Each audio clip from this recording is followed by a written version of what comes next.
Hello everyone, welcome to another video on machine learning. In this video, we are going to look at one more method of doing classification known as decision tree learning. Alright, so I should inform you in advance that decision tree learning by itself is not a algorithm.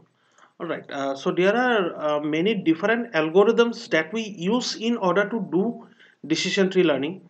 We will be looking at one of them in details in this video, and my aim over here in this video is to give you a idea of what are the things that can be done using decision tree learning, right? So without waiting anymore, let us begin today's video. All right, so before we proceed any further, we should probably look at the definition of decision tree. A decision tree is a flowchart like tree structure. So it's a structure like a tree. So yeah, we have something, a tree like this.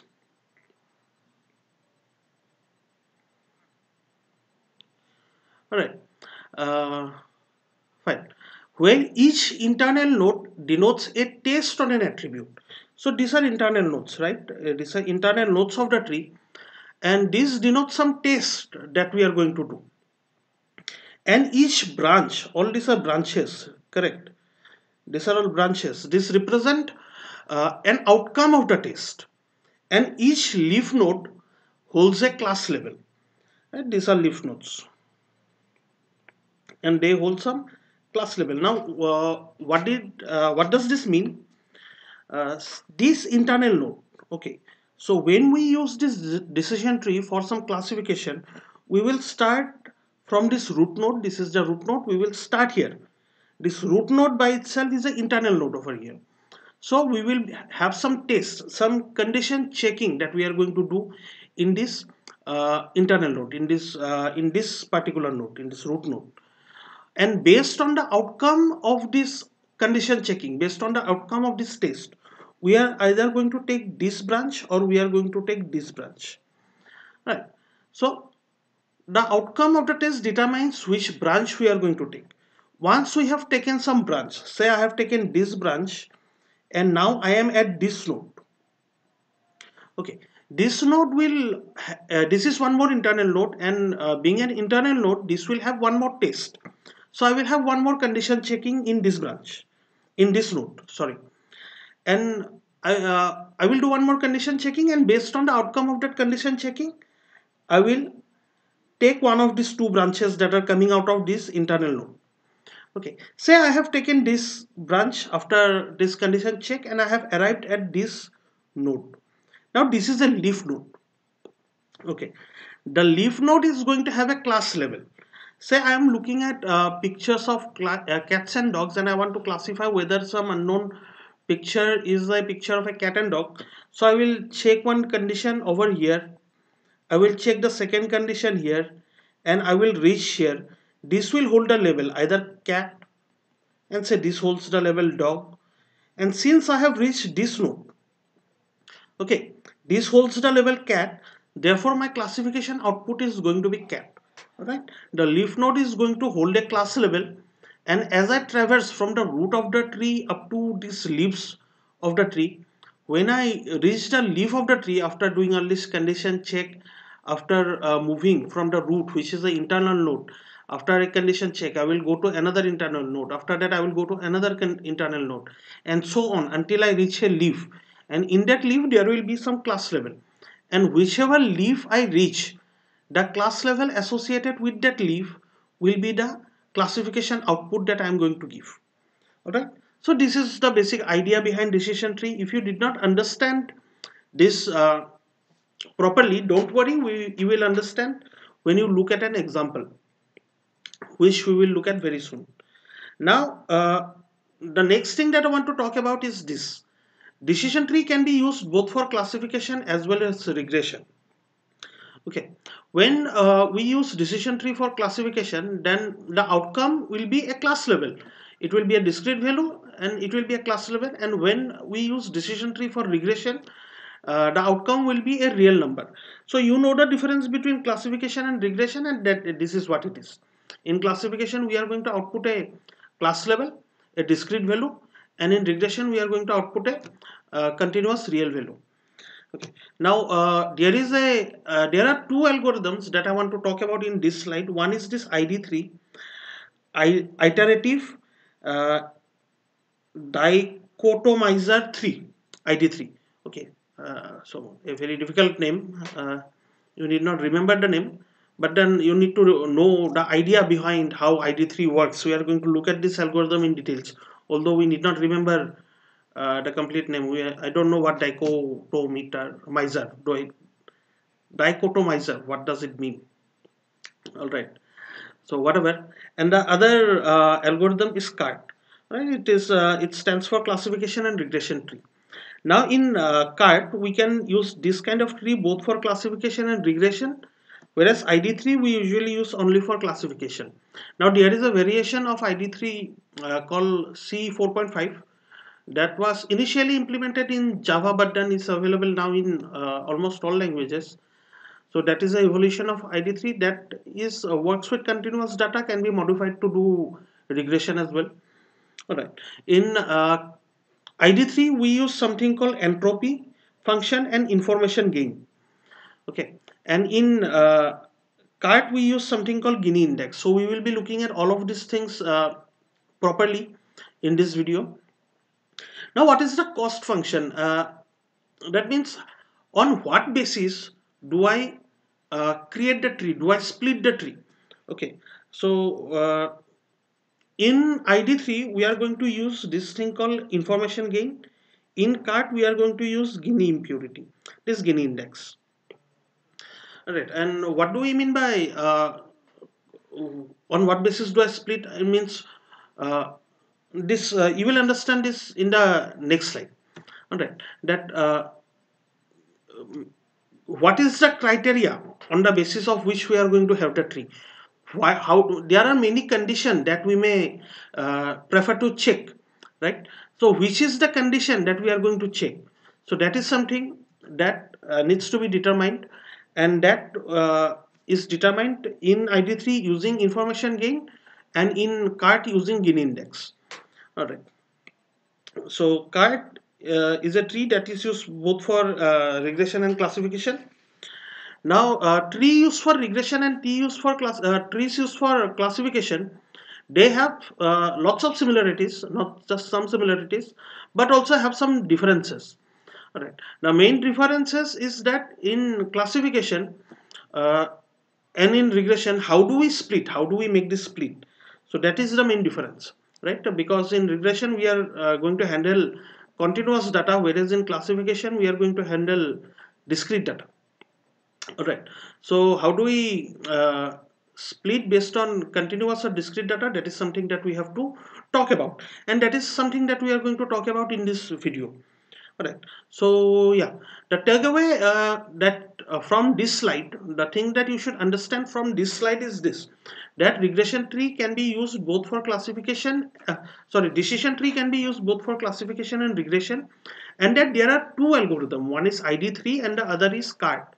ID3 uses entropy function and uh, information gain, whereas CART uses Gini index. Right? So that is the basic overview that you should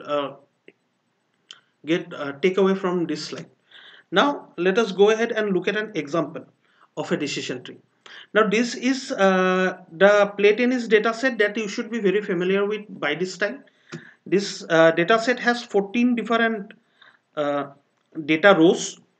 It has four parameters, four features and one target. So these four features are outlook, temperature, humidity and windy, and the target is whether this guy, there is this guy who plays tennis, whether this guy plays tennis on this particular day or not. There are data for 14 days. For example, let us look at this particular row of the data set.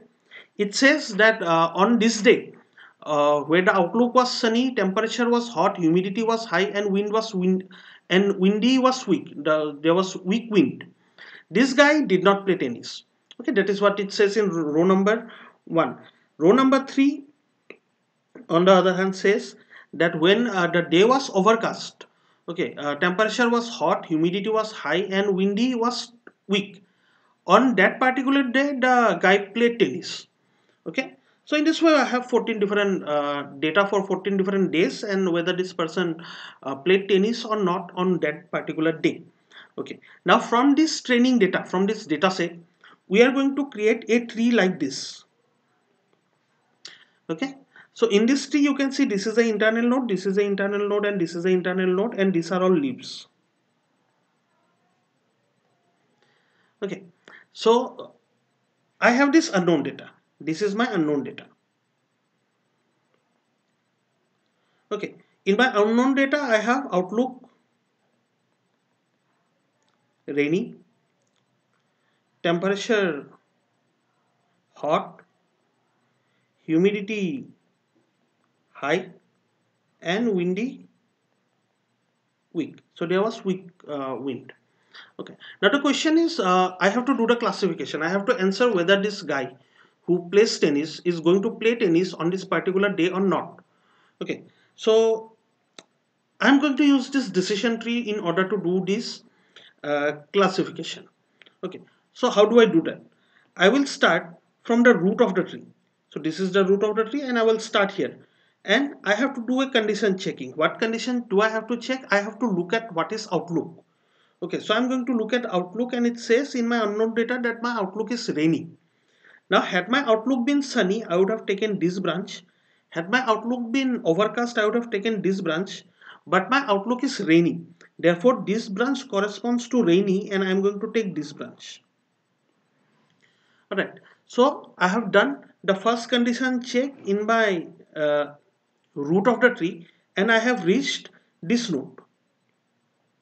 Now this is another internal node, and I have to do one more condition check, one more test at this node. Now what is the test that I have to do? I have to look at windy. Okay, so I'm going to look at windy. Windy is weak. Now had my windy been strong, I would have gone in this direction. I would have reached this leaf, and I would have said no, that the person is not going to play tennis. But the windy is weak. Okay, I am given windy equal to weak. So I am going to take this branch. This corresponds to windy being weak. I am going to take this branch, and I am going to reach this node. Right, this is a leaf node, and the class level associated with this leaf node is yes. Okay, therefore I'm going to say that on this particular day, on this unknown data, on this day which was rainy, hot, high humidity, and weak wind, on this particular day, our person, our this guy who plays tennis is indeed going to play tennis. My answer, my classification output is going to be yes. Alright, so this is how we use a decision tree. Now one thing that I want to tell you, that this is very easy from a computational perspective. Why? We can convert this kind of a tree into a very simple if-else program. So let us go ahead and create a if-else program that corresponds to this decision tree. Now what is the first thing that I am going to do? I am going to check the root node, right? If outlook equal sunny, then I am going to do something. Okay, what am I going to do? I am going to take this branch. That means if outlook is equal to sunny, next thing that I am going to do is I am going to look at humidity. So if outlook is equal to sunny, then I am going to check humidity. If humidity equal high, okay. So if humidity is high, I am going to output no. So I am going to say printf no. Okay. Else if humidity is not high, then humidity is normal. Else if humidity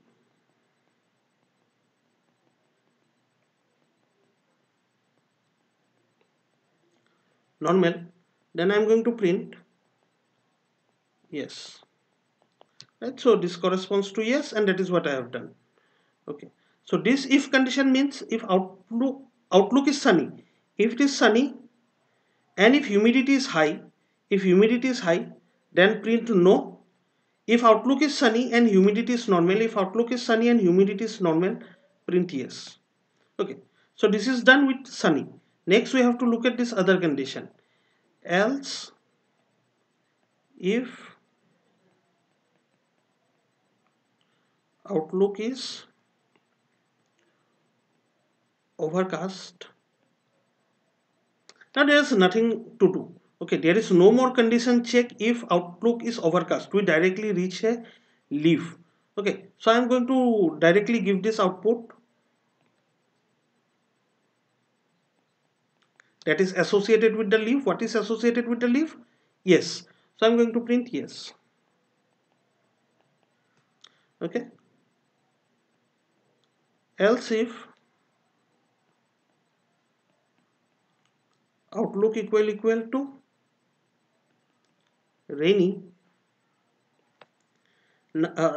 Yeah, now I am taking this rainy branch, and then what do I have to do? I am here, and here what do I have to do? I have to check the second condition check, right? Now if windy is equal to weak, then I am going to print yes. Else, now say else I have to print if it is not weak. Okay, then it is going to be strong, right? So we have only two conditions, so I can write if else, but I am still going to write else if. Okay, because if there is some other data point where it is neither windy nor strong, not neither weak nor strong, it is something else, then at least it should fail somehow. Okay, so windy equal strong, printf no. Done. So this is a if else program that I have created. This if else program represents this decision tree. Okay, now you can I can really appreciate this, right? In order to classify whether this particular day on this unknown data, rainy, hot, high, and weak, whether this person is going to play tennis or not, I have to just do two condition checking. I have to do this condition check outlook equal to rainy, okay, and then I have to check what is windy equal to weak. So I do two condition check, and then I am able to do this classification. Now condition checking on a processor is very easy. Okay, so we have lots of machine learning instruction that can do condition checking very fast. So this kind of a tree can do classification very fast once we have created the tree. Yes, creating the tree, the training may take some time, but then once we have the tree, okay, once we have deployed our model to do classification, our classification will be very fast. Our training will be, might be slow, might not, may not be slow, I don't know.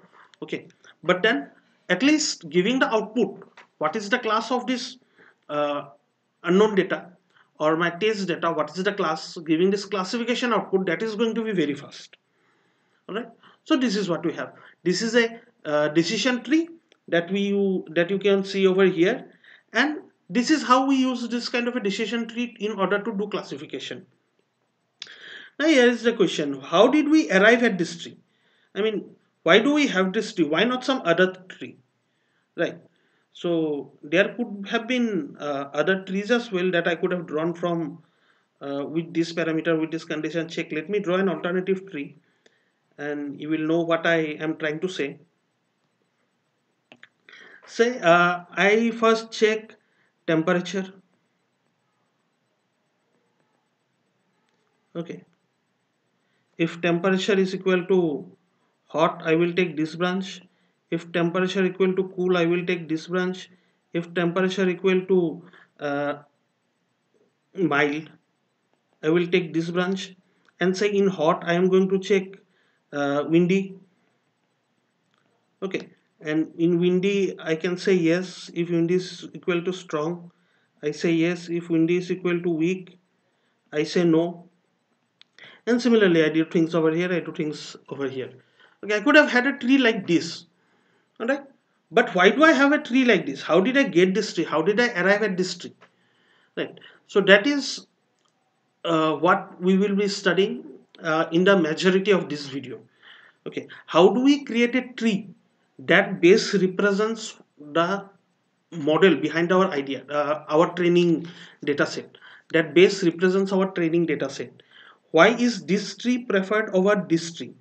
Okay, this tree would be wrong, this is the correct tree. So how did we reach this tree? How do we construct such a tree? So that is going to be the content of this video. Now before we go ahead and talk about how to construct tree, we need to know a few prerequisite before that. Okay, so let us look at the first of this prerequisite, entropy. Now entropy is an idea that comes from physics. Okay, maybe thermodynamics, I am not sure, I am not interested in the idea of entropy in physics. We are more interested in this idea of entropy that has been borrowed from physics but has been applied, and it has an entirely different meaning in information theory. Okay, so entropy is the amount of uncertainty in a data set S. Right. So what do I mean by that? Uh, Now I can say uncertainty, I can use, so uncertainty,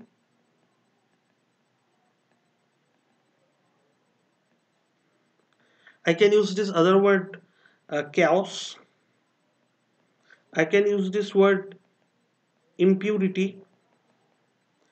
I will be using one of these words or to mean the same thing. Okay, when I use one of these words, I will be talking about entropy.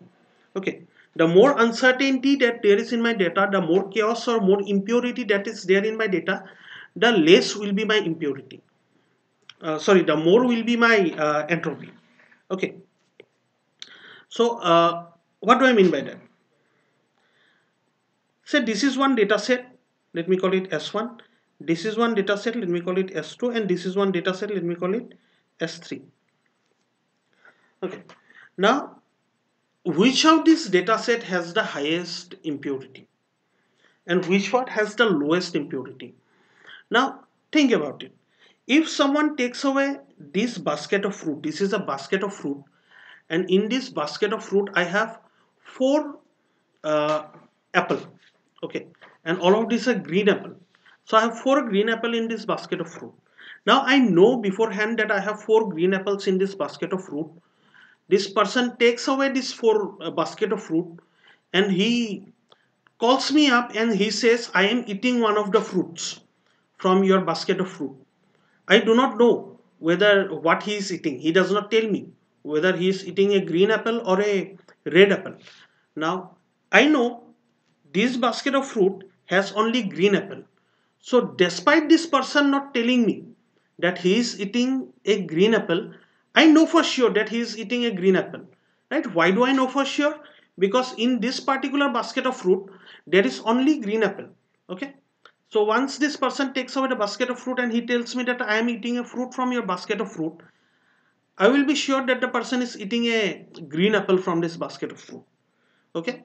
So there is no uncertainty. Okay, in my knowledge, he does not need to give me any no, information at all. He does not need to send me one bit of data. Okay, now I have used this word bit. Why did I use this word bit? We will talk about that in the next slide. But right now, understand this. He does not need to send me any data at all. Okay, uh, without him sending any data, I will be sure that he is eating a green apple. Compare that to this basket of fruit.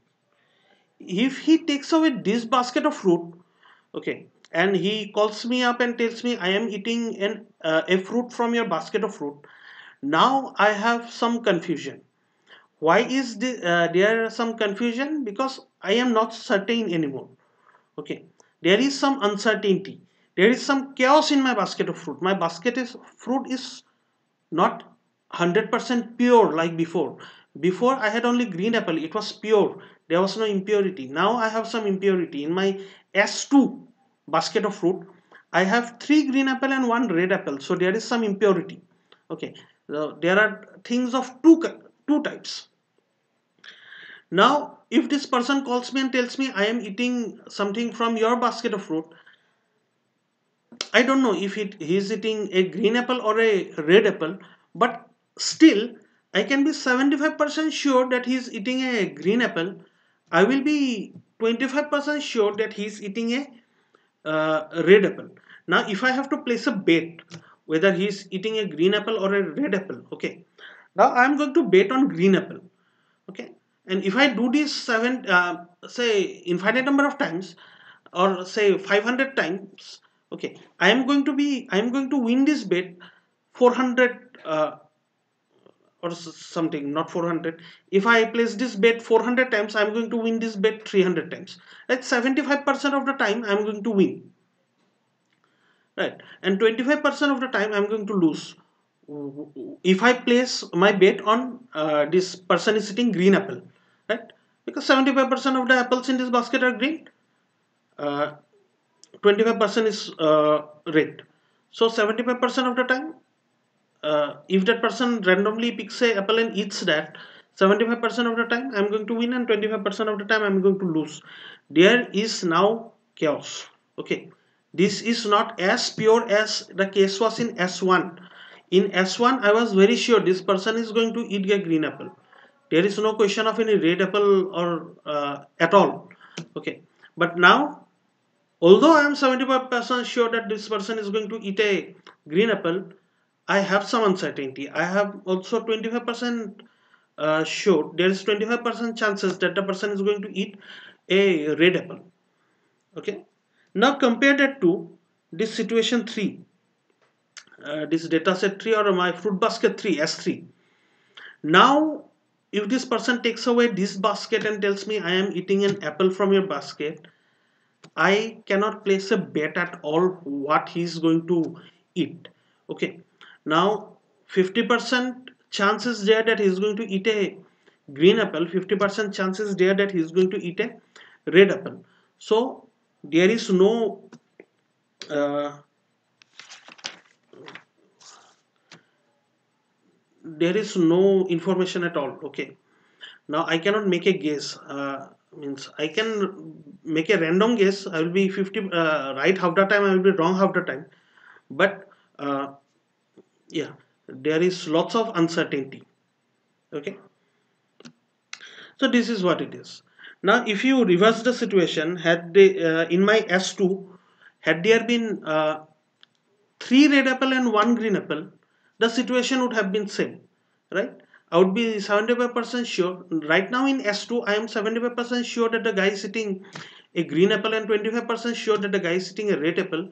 Now had the situation been reversed, had there been 3 red apple and 1 green apple, I would have been 75% sure he is eating a red apple and 25% sure that he is eating a green apple, but the situation would have been same. Okay, this 75-25 problem. Now yeah, let's, we have talked about this, we have talked about what are the certainty that we have. Now the conclusion that we can make from this is this, that this has the lowest impurity, lowest amount of chaos. So this is lowest amount of chaos. This has the highest amount of chaos, 50-50. Okay, I am no longer sure about anything, so this has the highest amount of chaos. Now this resides, the S2 resides between both these two extremes. So this will have mid amount of chaos. Okay, fine. Now let us look at the formula for entropy. And we will come back to this example and apply the formula in this example, and this example of 3 fruit basket with these fruits. Now formula for entropy is this. Okay, where h of s is the data set where I'm trying to find the entropy. In my case S1, S2 and S3, I will find entropy for S1, I will find entropy for S2 and for S3. Okay, now how do I find the entropy? I need this x.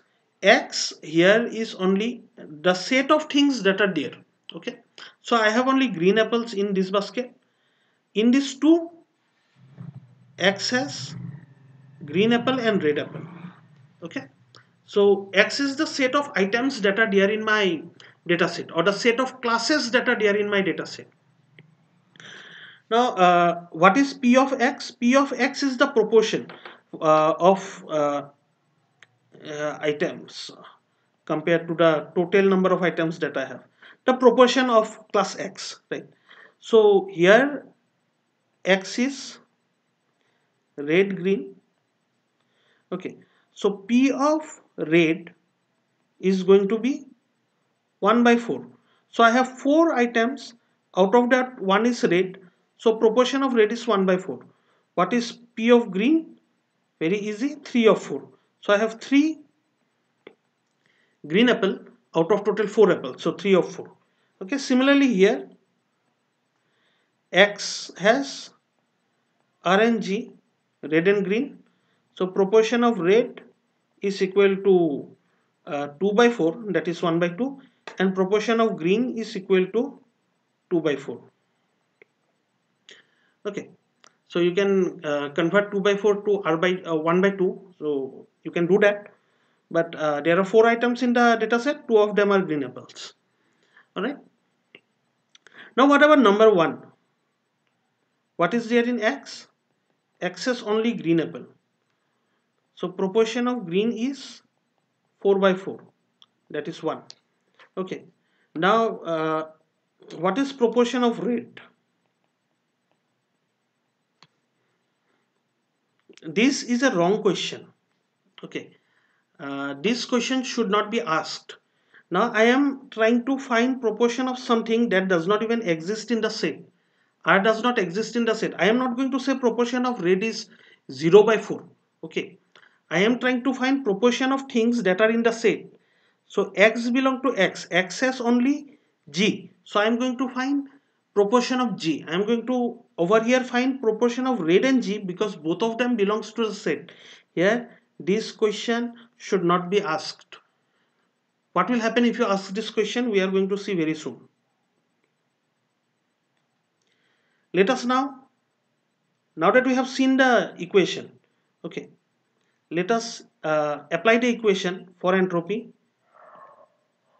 This is the equation for entropy. Let us apply that and find entropy for each of them.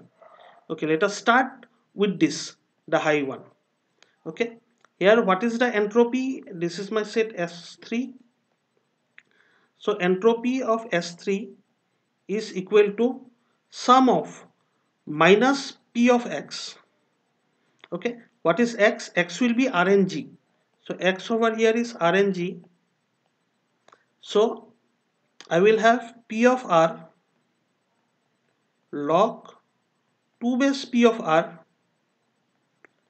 minus, it should be plus, right? Because we are finding sum, plus minus P of green log base 2 P of green. Okay, now this plus and this minus are together going to become minus, so let me remove this and put a minus over here. Okay, just simplifying, I am going to remove all these brackets. Yeah, this is the equation. This is what the formula boils down to into in this case, in the case of S3. Now P of R is 2 by 4, that is 1 by 2 log 2 base 2 by 4 minus P of green is 2 by 4 log 2 base 2 by 4, and if you calculate this you are going to find this is equal to 1. Okay, so entropy of S3 is equal to 1. This is what we have found. Alright, let us now go ahead and find entropy of S2. This is my S2. Here proportion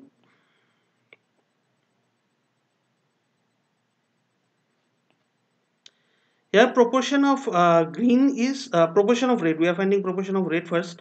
So proportion of rate is uh, 1 by 4, there is a minus before, log 2 base 1 by 4 minus proportion of green is 3 by 4 log 2 base 3 by 4. Okay, and this, if I'm not wrong, is equal to 0.81.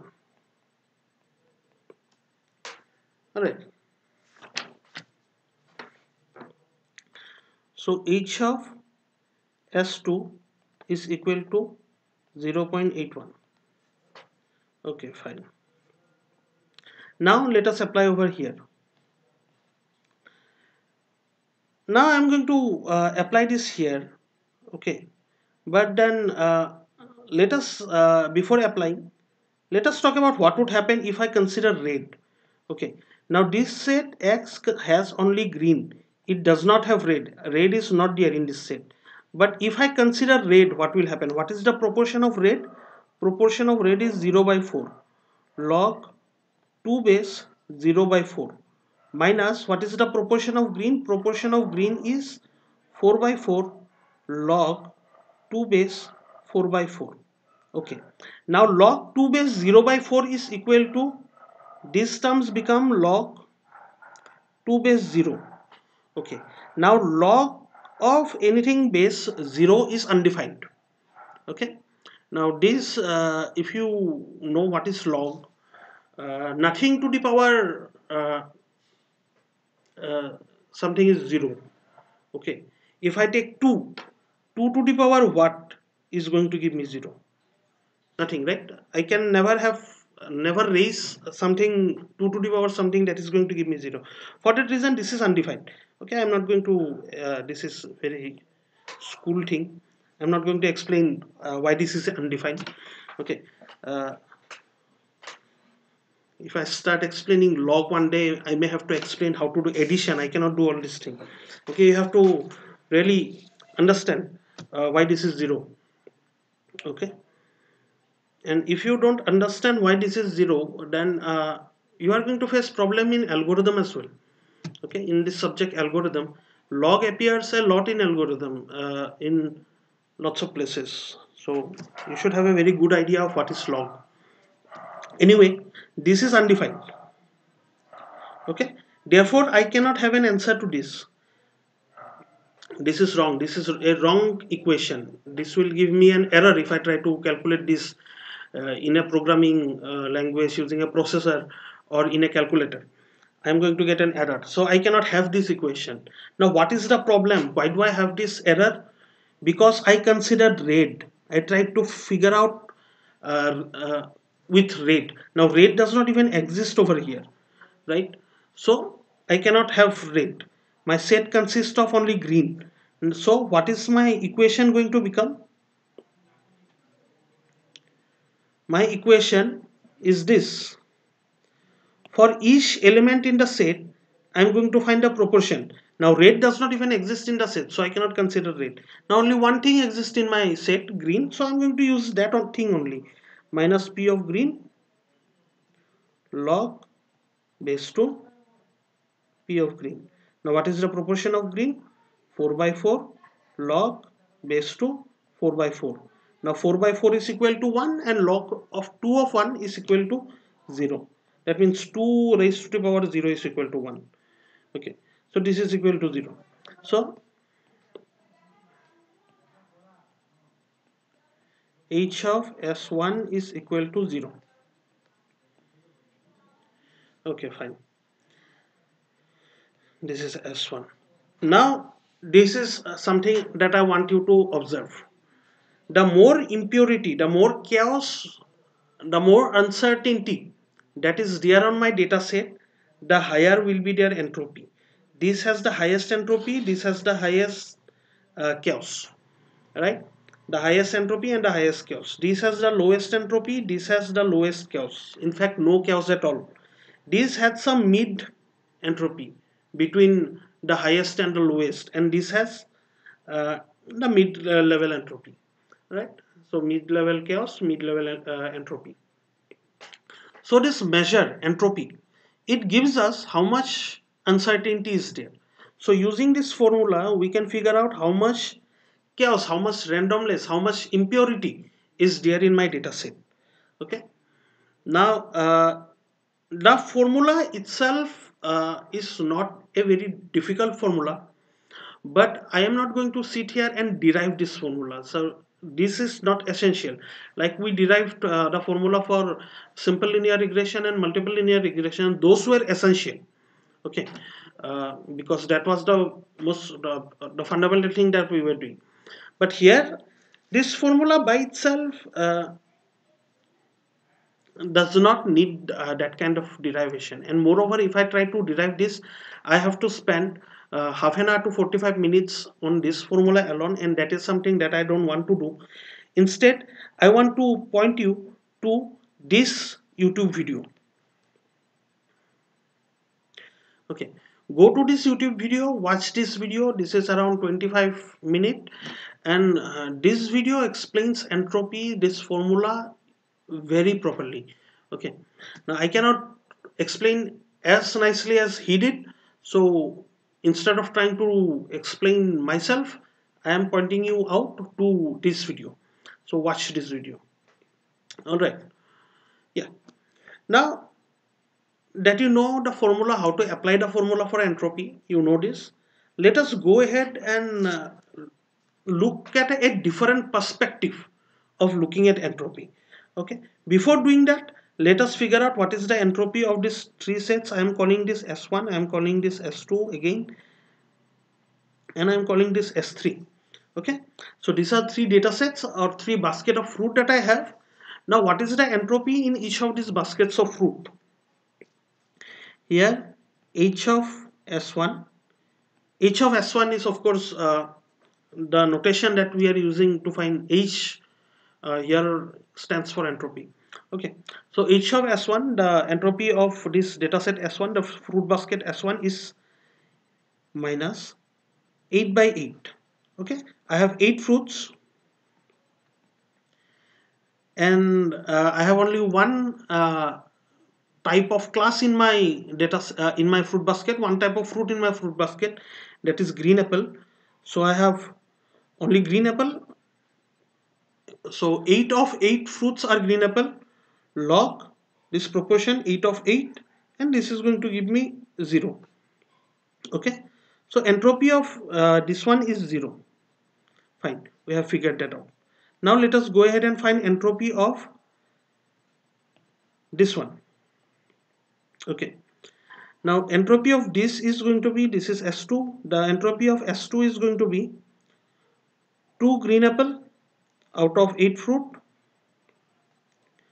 log 2 by 8 minus 2 red apple out of 8, 2 by 8 minus 2 green mango out of 8 log 2 base 2 of 8 minus 2 yellow mango out of 8 log base 2 2 by 8, and this is going to be 2. Okay, so if you calculate this using a calculator, then this is going to be 2. Okay, now there is something that I want you to do. Okay, I really want you to take out a scientific calculator if you have it and calculate this. Why do I want you to do that? Because I want you to be very sure that you know how to calculate a log base 2 of a number. Now if you type log in calculator, you are going to have log base 10. If you type ln in your calculator, you are going to have the natural log base e. Okay, so figure out in your calculator how to get log base 2.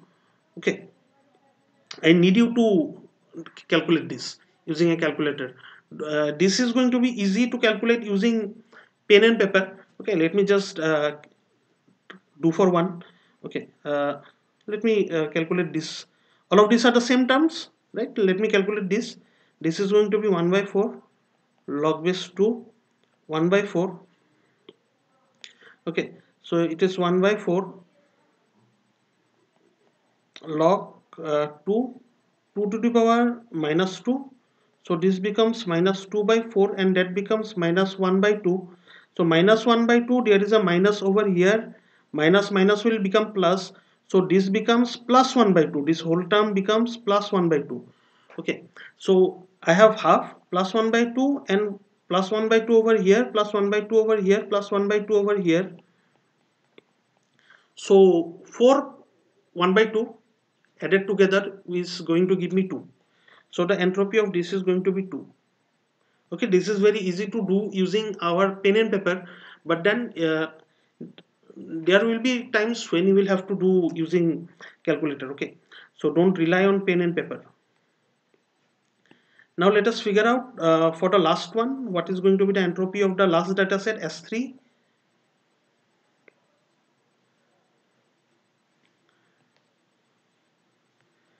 I have 4 green apple out of 8 total fruit, log base 2 4 by 8 minus I have 2 red apple out of 8 fruits, log 2 by 8 minus I have 1 green mango out of 8 fruit, log 1 by 8 minus I have 1 yellow mango out of 8 fruit, so log 1 by 8, and this is going to be 1.75. Alright, so this entropy is 1.75. Okay.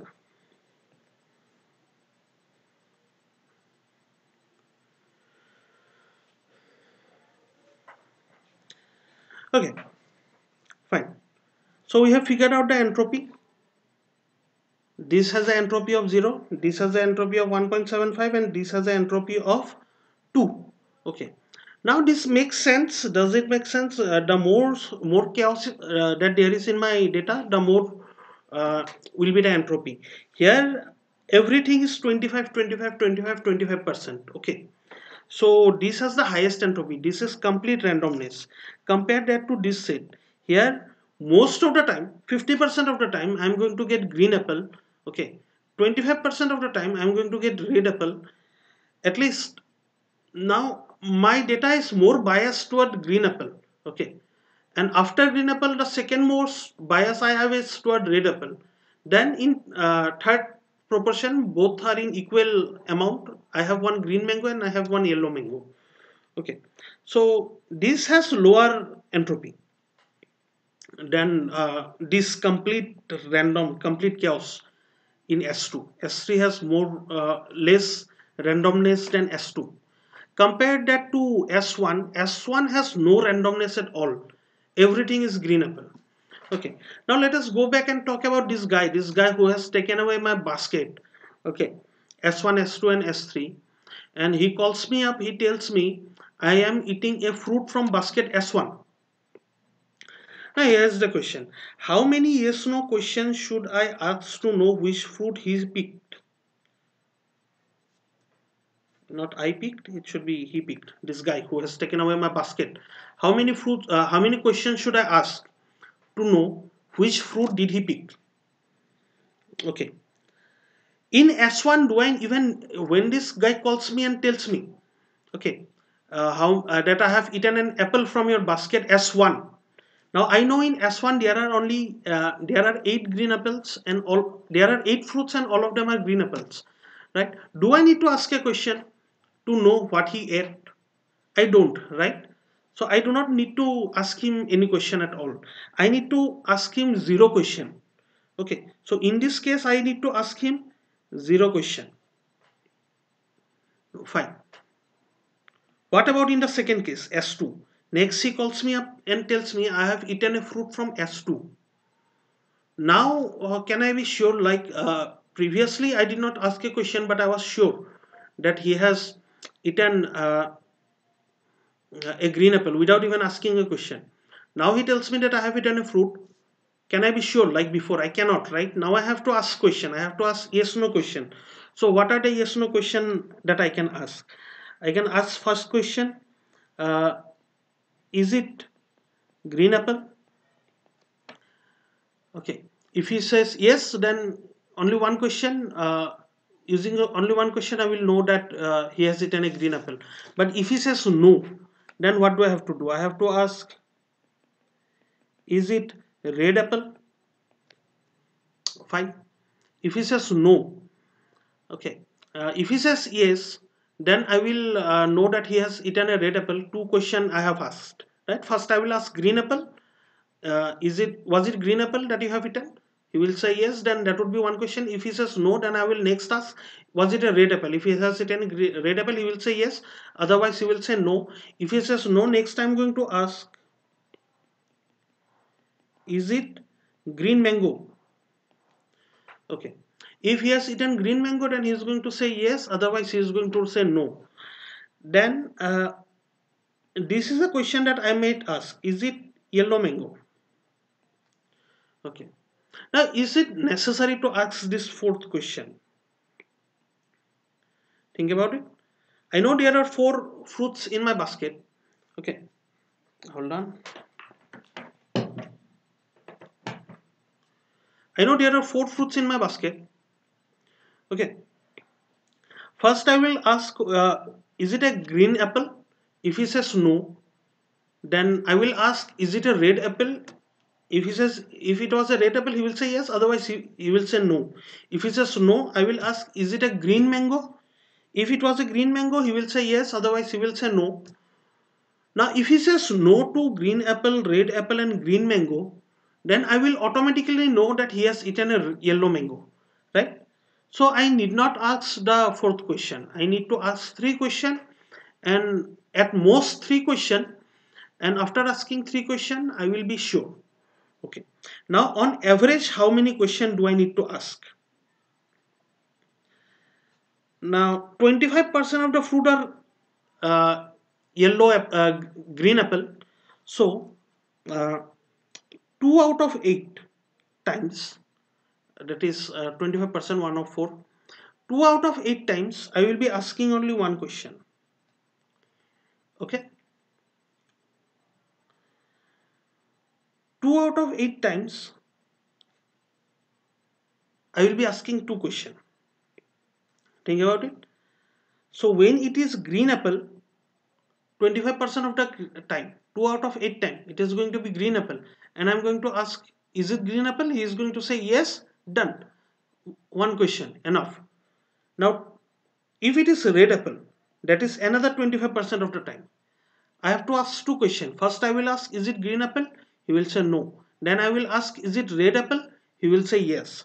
So two questions that I have asked, that is going to be there 25% of the time. Now 25% of the time, he is going to pick yellow mango, green mango. Now how many questions do I need to ask? I need to ask three questions, right? Is it green apple? He will say no. Is it red apple? He will say no. Is it green mango? He will say yes. So three questions. I will know that the person has picked a green mango. So that is going to happen 25% of the time. And the remaining 25% of the time, when he picked yellow mango, how many questions do I need to ask? I will ask, is it a green apple? He will say no. Is it a red apple? He will say no. Is it a green mango? He will say no. So I have asked three questions. He answered no to all of them. And I will know that the person has picked a yellow mango. I need not ask, is it a yellow mango? Since it is not green apple, red apple, and green mango, it is automatically going to be yellow mango. So three questions again. Now this, if I calculate, this is going to be 1 by 4 plus 1 by 2 plus 3 by 4 plus 3 by 4. So this is going to be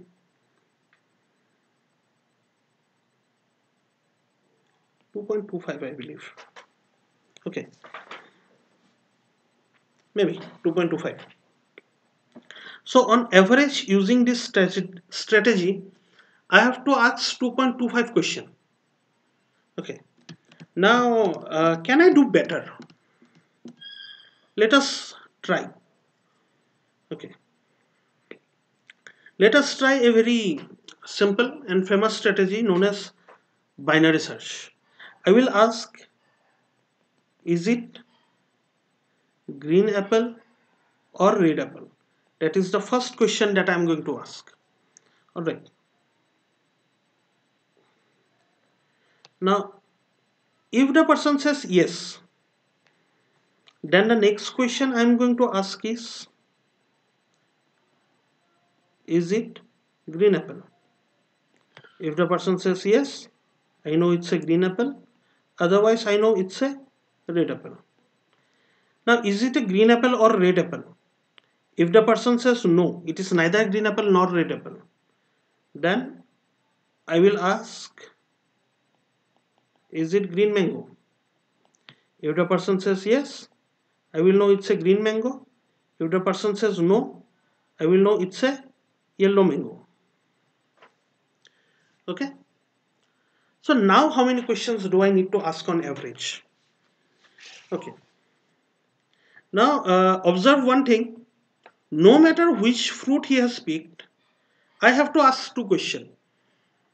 If he has picked green apple or red apple, I will ask first this question, is it green apple or red apple? He will say yes. Then I will ask, is it green apple? If the person has picked green apple, which will happen 25% of the time, he will say yes. And I will reach here after asking two questions. If the person has picked red apple, then he will say no, and I will reach here. Once again, two questions. If the person has picked a green mango or yellow mango, then what will happen? I will ask, is it a green apple or red apple? One question. He will say no. So I will come here. Next, I will ask, is it green mango?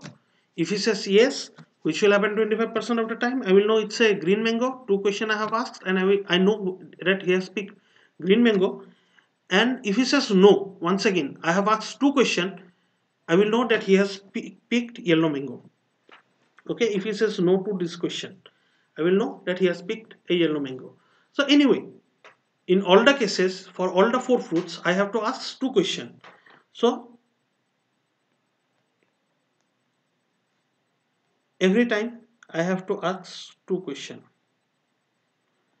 and on average that means I am asking two questions. Okay, so two questions over here on average. Okay, uh, means it is not necessary that every time I have to ask two questions.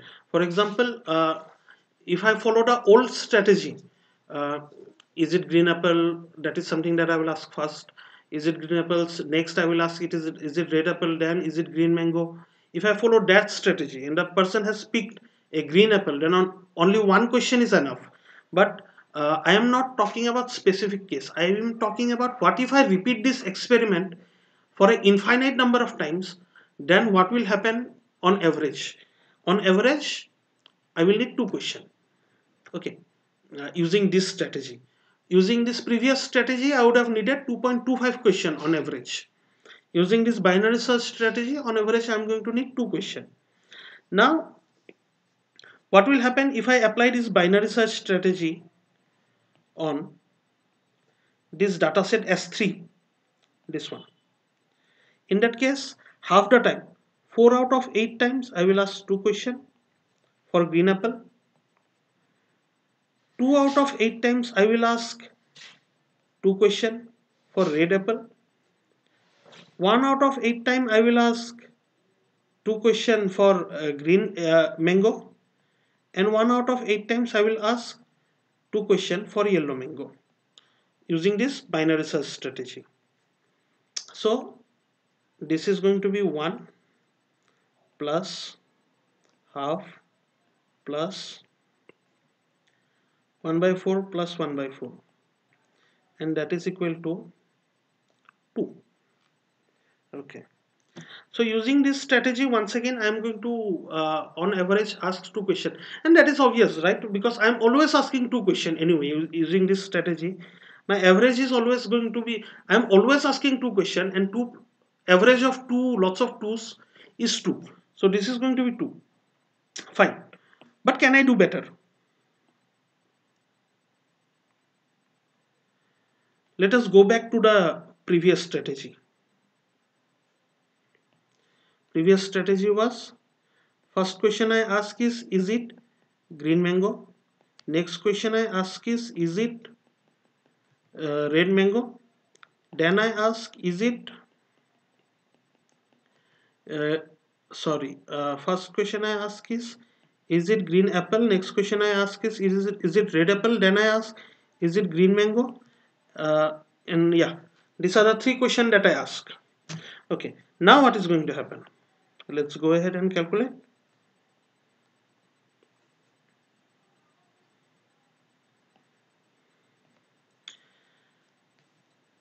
Half the time, 4 out of 8 times, I need to ask only one question, is it green apple? And the person is going to say yes, 4 out of 8 times. 2 out of 8 times, I need to ask two questions, is it green apple? He will say no. Is it red apple? He will say yes. Now 1 out of 8 times, I have to ask three questions, is it green apple? He will say no. Is it red apple? He will say no. Is it green mango? He will say yes. Three questions.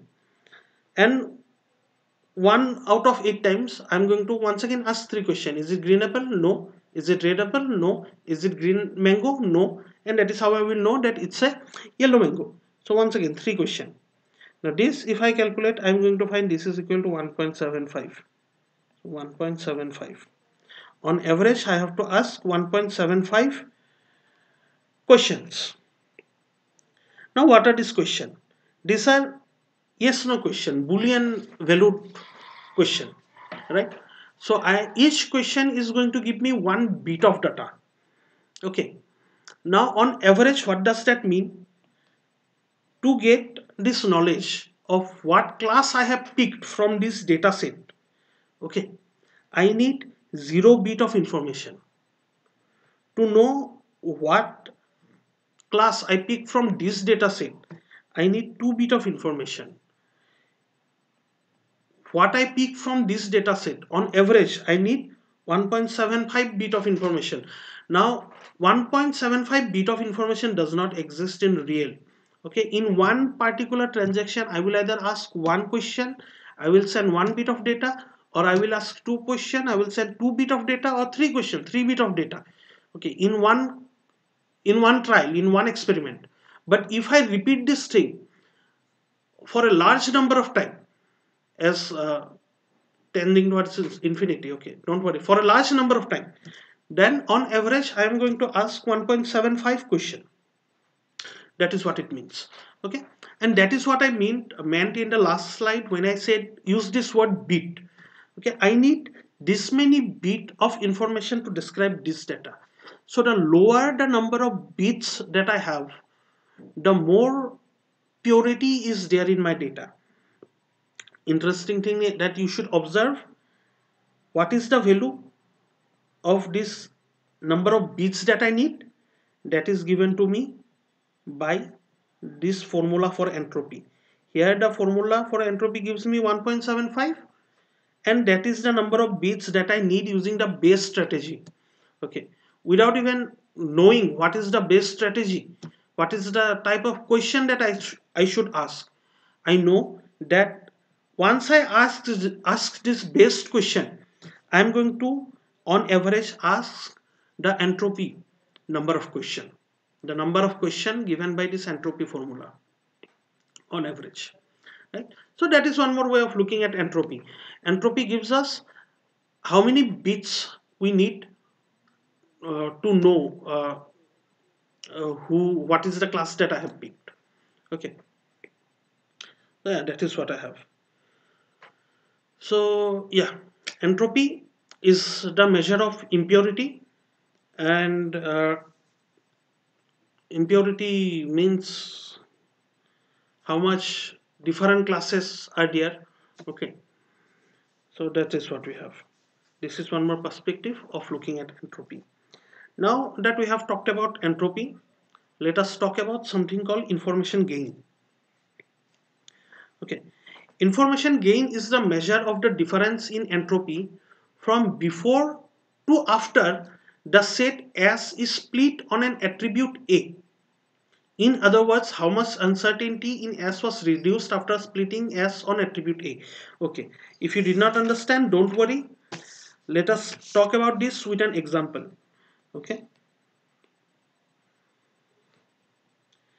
say this is my fruit basket. I have green apple, I have another green apple, I have another green apple, I have a red apple, I have a red apple, and I have a yellow mango.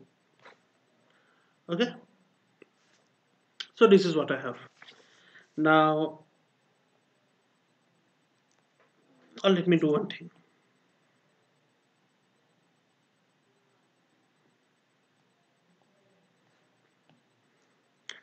Green mango and red apple. So this is the set that I have. Okay, now I have two green apple, one green mango, and I have three red apple. Okay, now based on some criteria, I'm going to split this data set, this basket of fruit, into two different data set, two different baskets of fruit. So this is my first basket of fruit, this is my second basket of fruit, and I'm going to split this original fruits that I have from my original basket of fruit. I'm going to take these fruits and put them in two different baskets based on some criteria. For my example, let the criteria be color. Okay, so color, all this green fruit I'm going to put over here,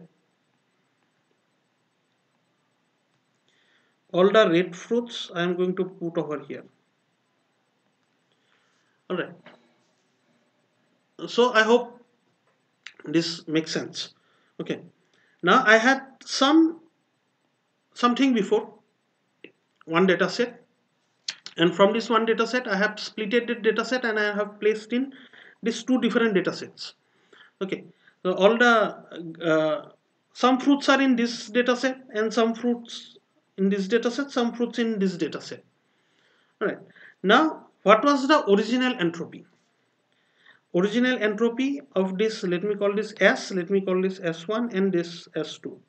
Now entropy of S was equal to minus 2 by 6 for green apple, log, there were out of the 6 fruit 2 were green apple, minus 1 by 6 for green mango, out of 6 fruit 1 were green mango, and all these logs are base 2. Okay, minus 3 by 6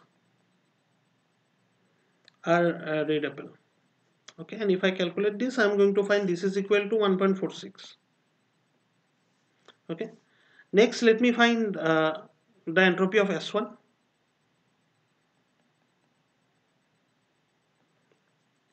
Okay, this is going to be minus, so out of 3 fruits 2 are green apple, so 2 by 3, and out of 3 fruits 1 is green mango, so 1 by 3. This is equal to 0.92. Okay, and entropy of S2 is equal to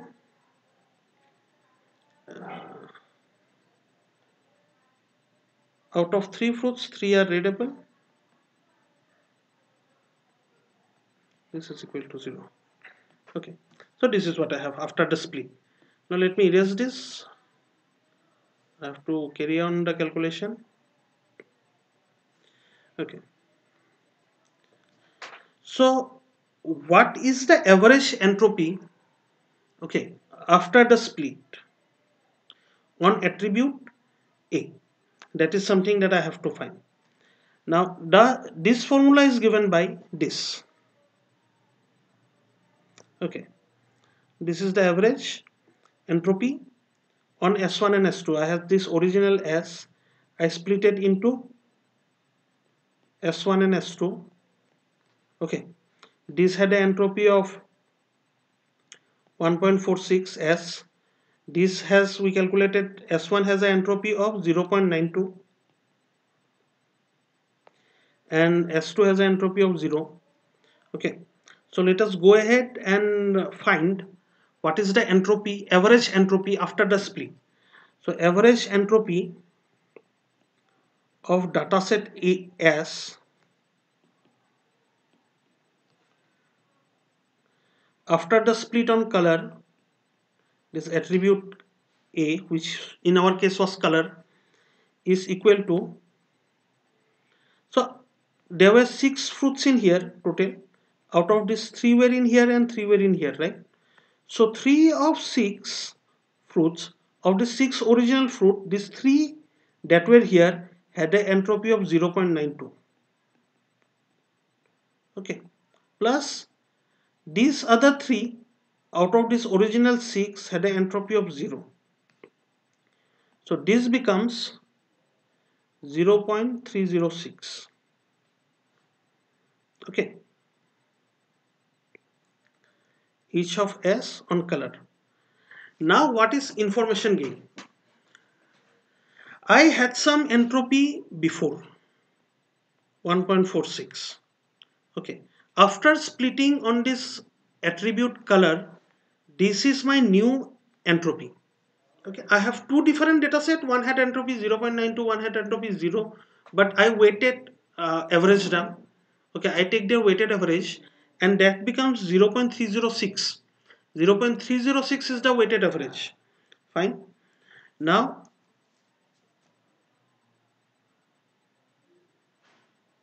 okay, I made some mistake. It is not 0.306, it should be 0.46. Okay.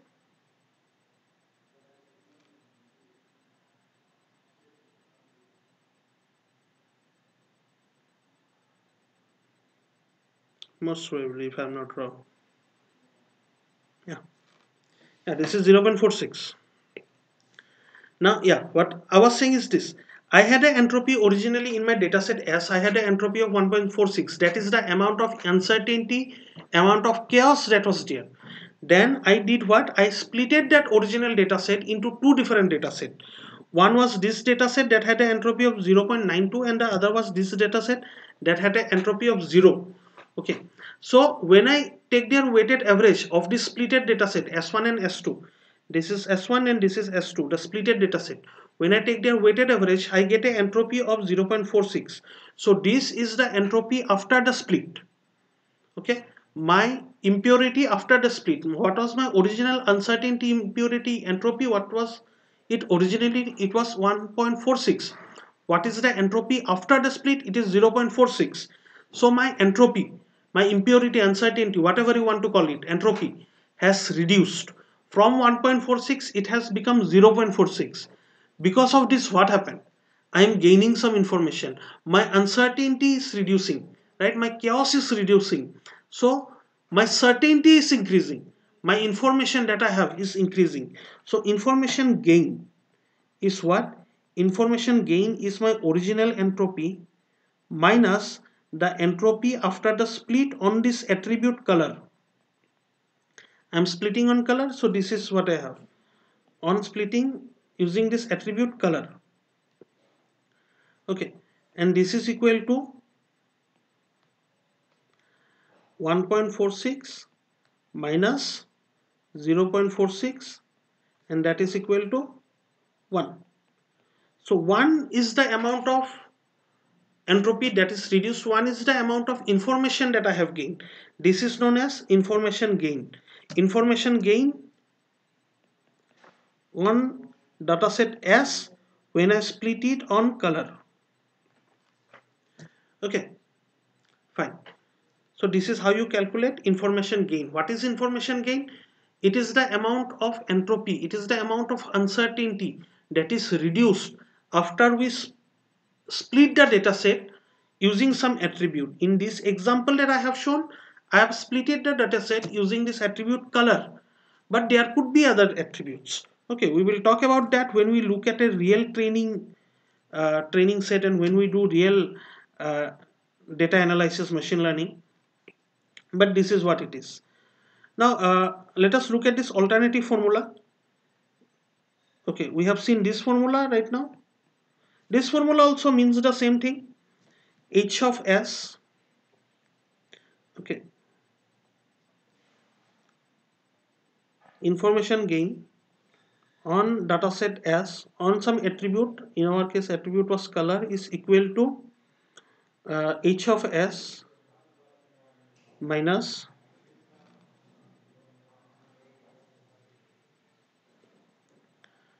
uh, P of T, HT. Now what is T? T comes from the set T. Okay, T belongs to T. Now what is in T? T has the subset created by splitting S by attribute A says that S is equal to when I union over T, right? So here my S1 will be one of them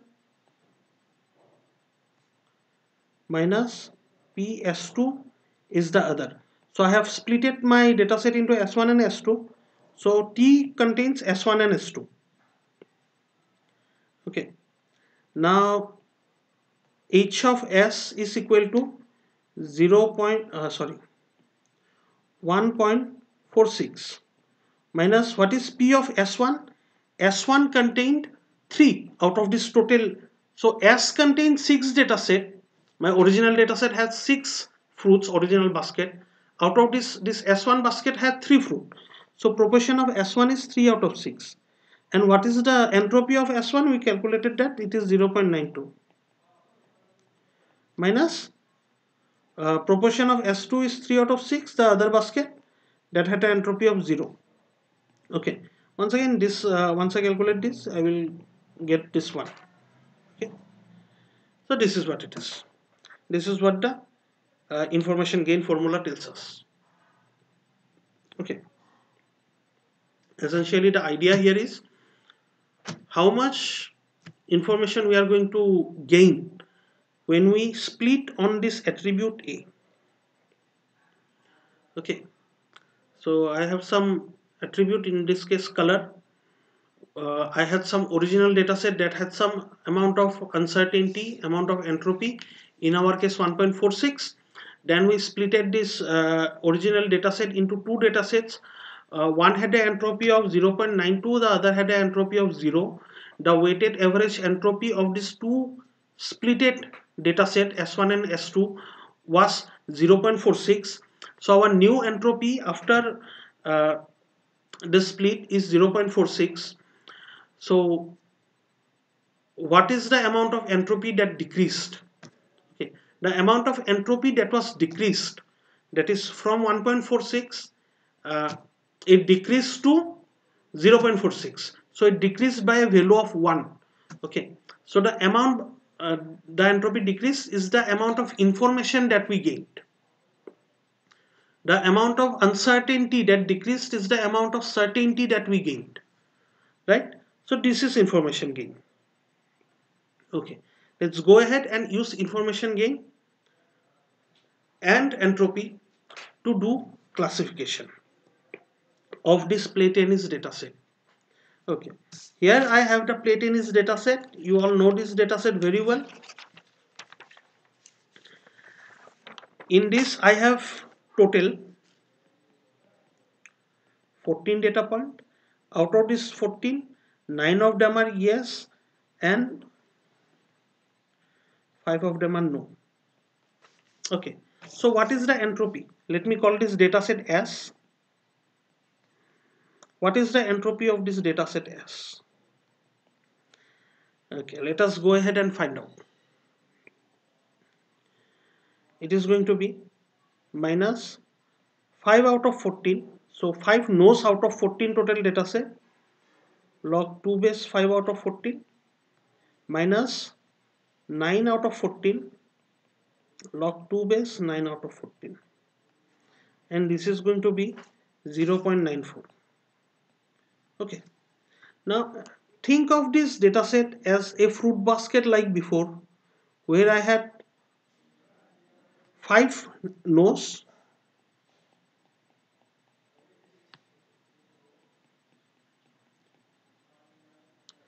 and 9 years. So 5 no and 9 years. These are the fruits in my fruit basket, right? And we already know how to calculate entropy of this. This would have been the formula: 5 no's out of 14 fruits. So 5 out of 14 log 5 out of 14, 9 by 14 log 9 by 14. And this is the formula. If I put the values in the formula, and this is what I have. So that is going to give me 0.94. So 0.94 is the entropy of my original data set. Okay, now I am going to split the data set. On what basis am I going to split the data set? Will I split the data set based on outlook or temperature or humidity or windy? Okay, that is the question. Now the best idea is that I am going to split the data set based on whichever split gives me the highest information gain. Like previously, we splitted our data set based on color of fruit. Now we were going to split either on outlook or temperature or humidity or windy. And which of these we are going to choose? The one that gives me the highest amount of information gain, the one that reduces my information the most. So how do I know which one is going to give me the highest information gain? I don't know. I have to calculate. So let us go ahead and calculate. First I am going to do the split based on outlook. Okay, if I split based on outlook, this was my original data set with 14 data points. I am going to get these three different data set. Okay, S1, S2 and S3. Okay, I am simply naming them S1, S2, S3. Now S1 contains all the rows in my data set that had outlook equal to sunny. These are the 5 rows in my data set that had outlook sunny.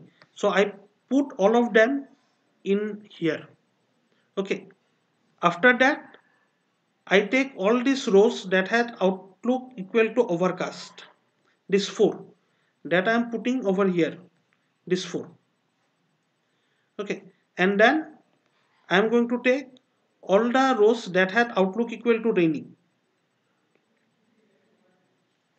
and I am going to put them over here. All of these have outlook rainy. Fine.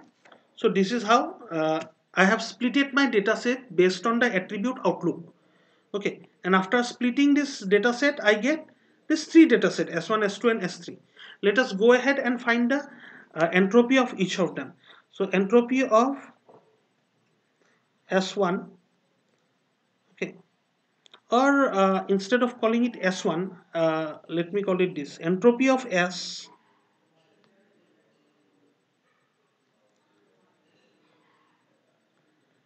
outlook equal to sunny, equal to, what is there? I have total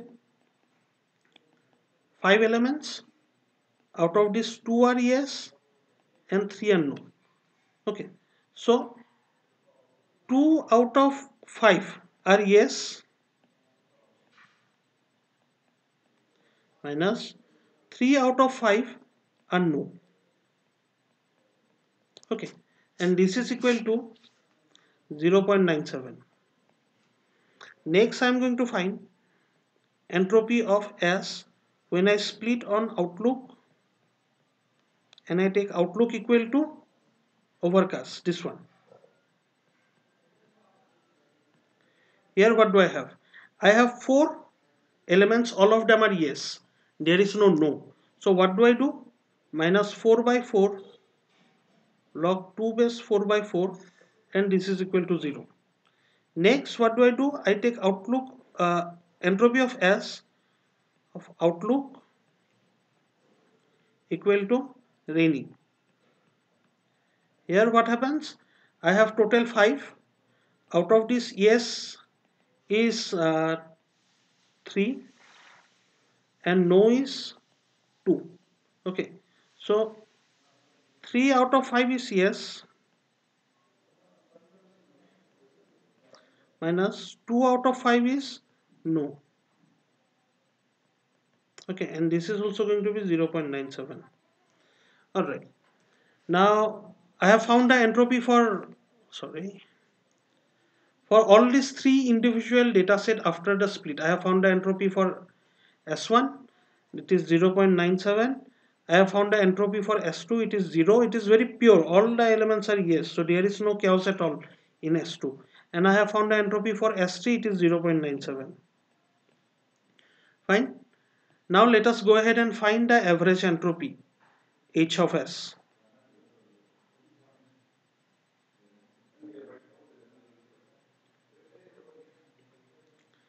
So the average entropy H of S when I split on outlook is going to be 5 out of this total 14.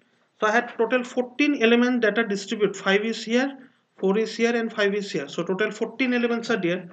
So 5 out of these 14 elements had an entropy of 0.97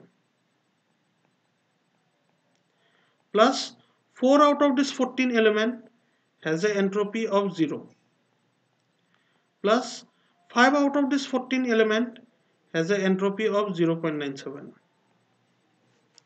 Okay, and when I do this calculation, I am going to get this is equal to 0.693. Okay, this is the average entropy and that is equal to 0.693. So what is the information gain? Information gain on this data set, this is the data set S, when I split on outlook is equal to the entropy of the original data set minus the entropy of the data set when I split on outlook.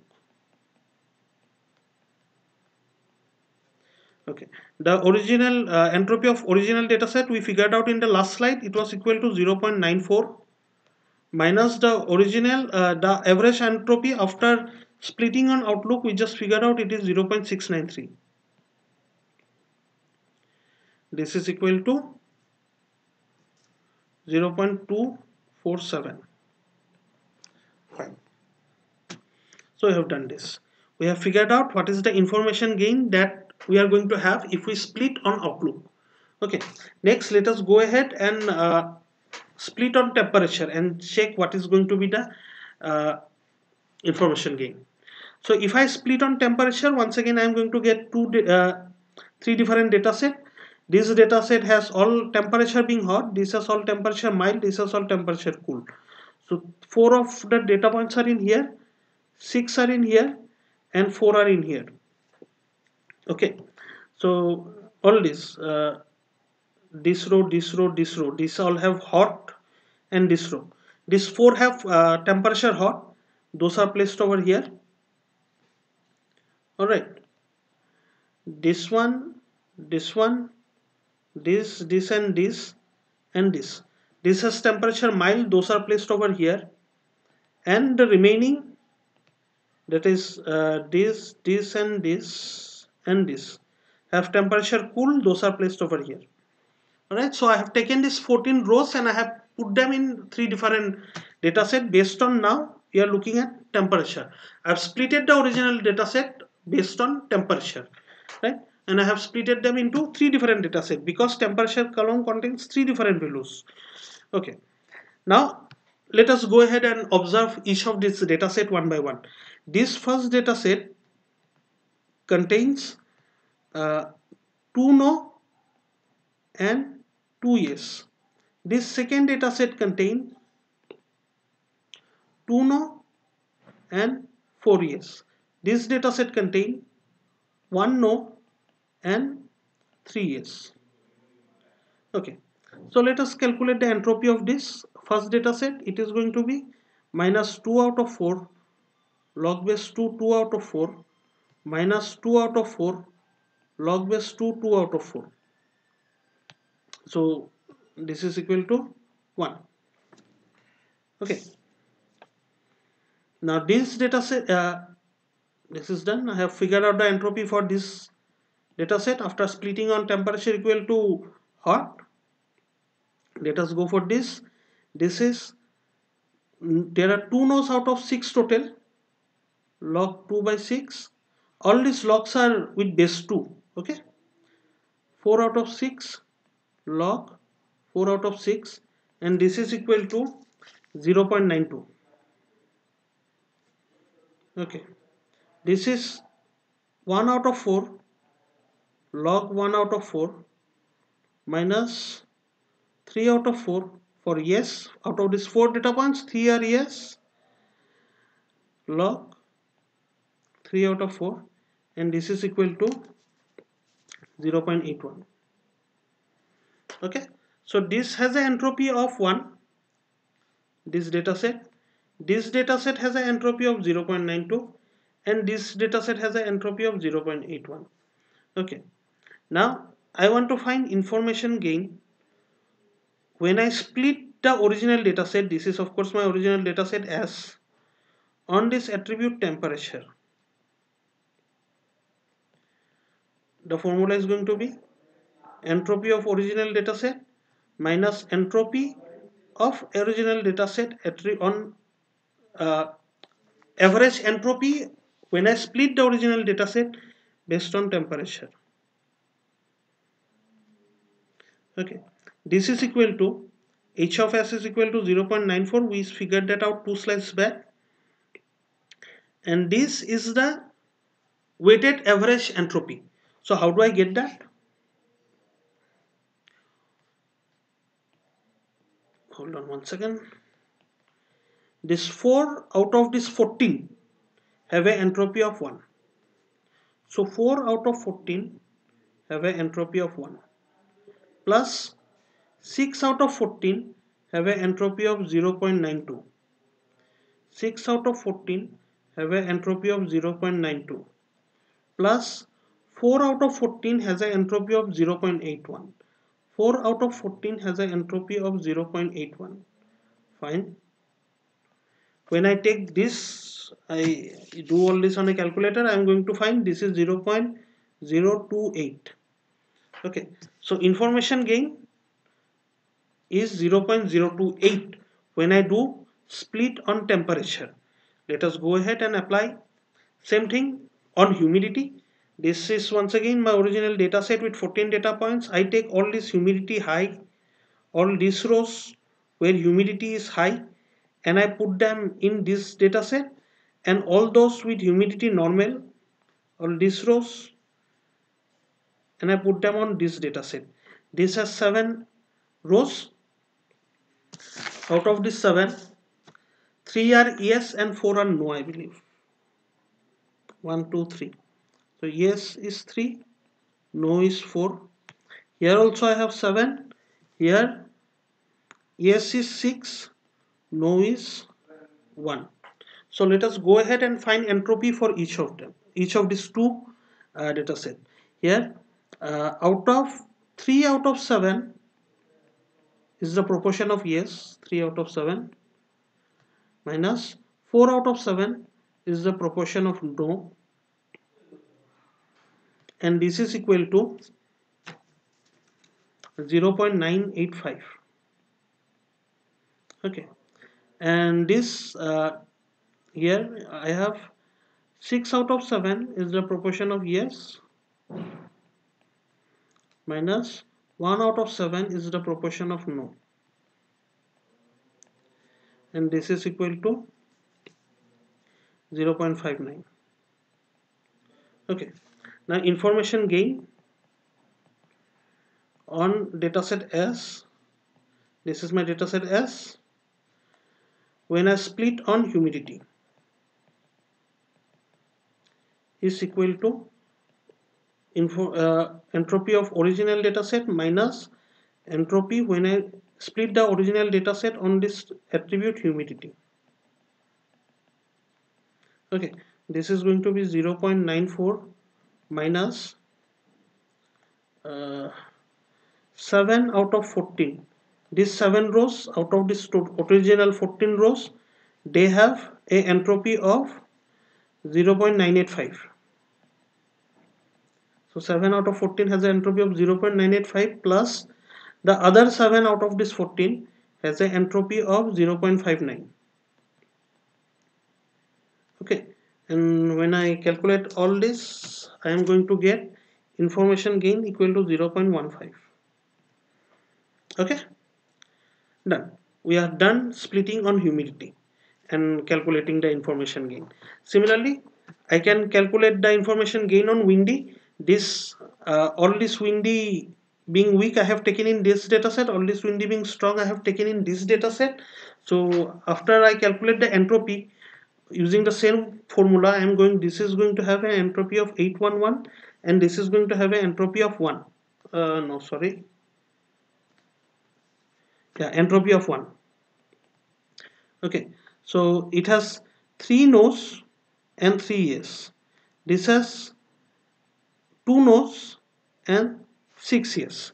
Okay, so the formula in this is going to be for 2 no's out of 8, right? 8 log 2 of 8 minus 6 by 8 log 6 by 8, and that is going to be equal to this, and here it is 3 by 6. So I have 6 data points over here, 3 of them are no, so minus 3 by 2 6 log 3 by 6 minus 3 by 6 log 2 base 3 by 6, and this is equal to 1. Okay, now information gain on S, when I split S using this attribute windy, is equal to h of S minus h of S on windy. Average entropy when I split S on windy. So h of S is equal to 0.94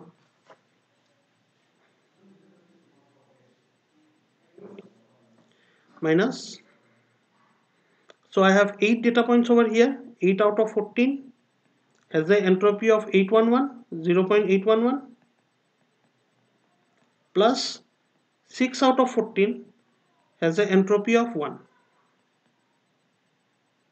and this is going to be 0.048. Okay, so to review, we have figured out the entropy of the original data set. The original data set, we called it S. We figured out what is the information gain after splitting on outlook, after splitting on temperature, after splitting on humidity, and after splitting on windy. Okay, so now we are going to look at this. What do I split my original data set on? What is the attribute on which I should split my original data set so that I get the highest amount of information gain? Okay, now I look at all the possible things with which I can split. I can split using outlook, I can split using temperature or humidity or windy, and I see that outlook has the highest value. Okay, so when I split my data set on outlook, I'm going to get a value of 0.247. This is the highest value. Therefore, I'm going to split my original data set based on outlook. So let us go ahead and do that. Okay, so this is the starting of my tree. Okay, I have not done constructing the tree, but I have started, and this is what it is. Now the very first split that I make is on outlook. Okay, after splitting on outlook, I get 3 data set. All the rows with uh, outlook equal to sunny is over here. All the rows with outlook equal to overcast is over here. All the rows with outlook equal to rainy is over here. Okay, so let me call this S1, let me call this S2, and let me call this S3. Now there is one more thing that I want you to observe. In my data set, I had this column outlook, I had this feature outlook, I have split it on outlook, and I have divided my data set into 3 different data set. My S1 data set had all these rows in which the outlook column had the value sunny. My dataset S2 had all the rows in which the outlook value is overcast, and S3 has all the row in which the outlook value is rainy. Okay, so I'm done splitting my dataset. I have removed the outlook column. Okay, that is one thing that you have to observe in my new dataset S1, S2, S3. This does not contain the outlook column. Okay, I am done working with outlook column. Fine.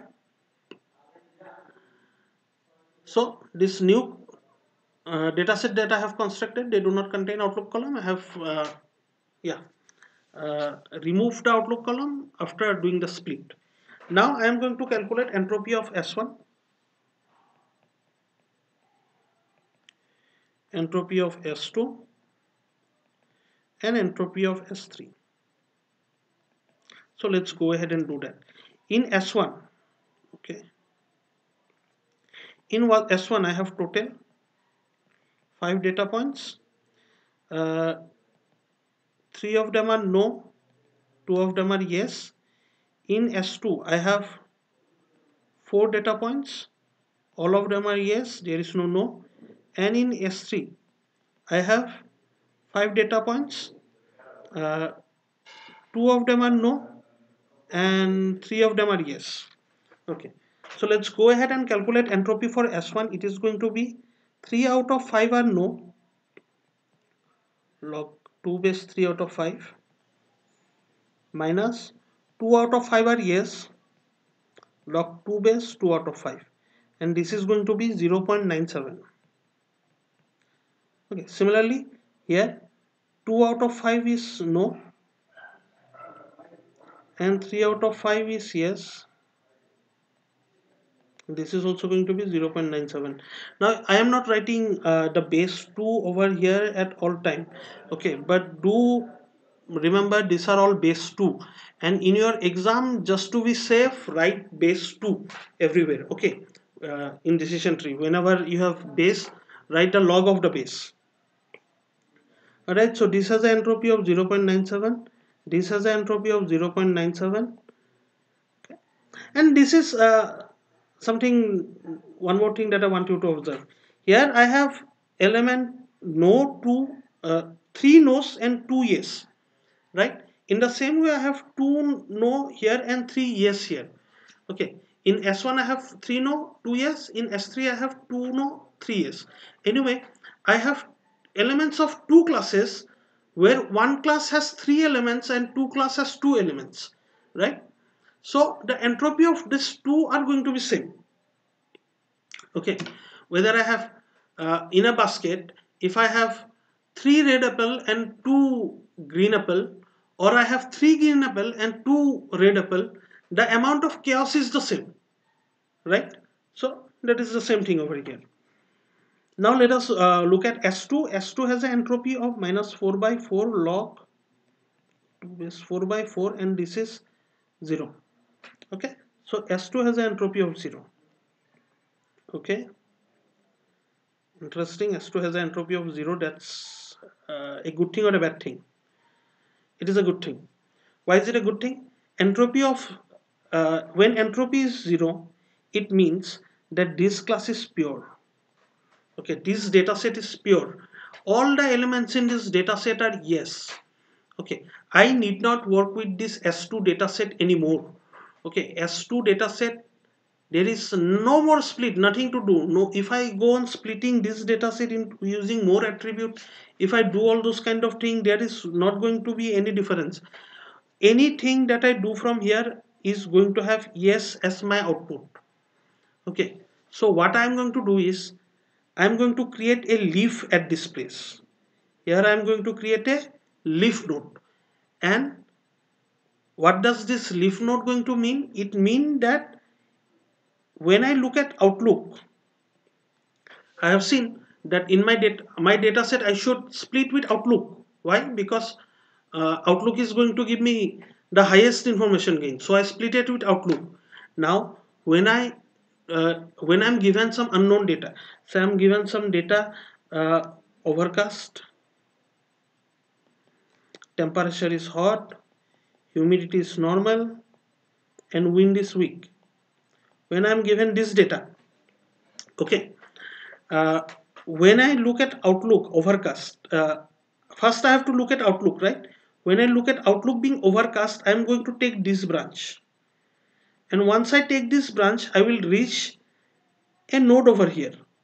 Okay, now this node corresponds to this data, and everything here is yes. Okay, how do I know everything here is yes? I'm going to look at that, but I know this is pure, so it can be either all yes or all no. So it has all yes, so I'm going to create a leaf over here and say this is yes. So let us go ahead and do that. Okay, so I've created a leaf node over here. Now when I see my unknown data with overcast equal to with outlook equal to overcast, I'm going to come here and I'm going to say that the person is going to play tennis on this particular day. I'm not going to do anything else. Fine. Now S1 and S2, both of them has entropy 0.97. That means these are not pure. Okay, and I can see that here I have both no and yes. Here I have both no and yes. Okay, so we are not done with S1 and S2. We have to split S1 and S2 further. So let us go ahead and do that. This is S1. Okay, and these are the three data sets that I get, this and this, after I split S1 on temperature.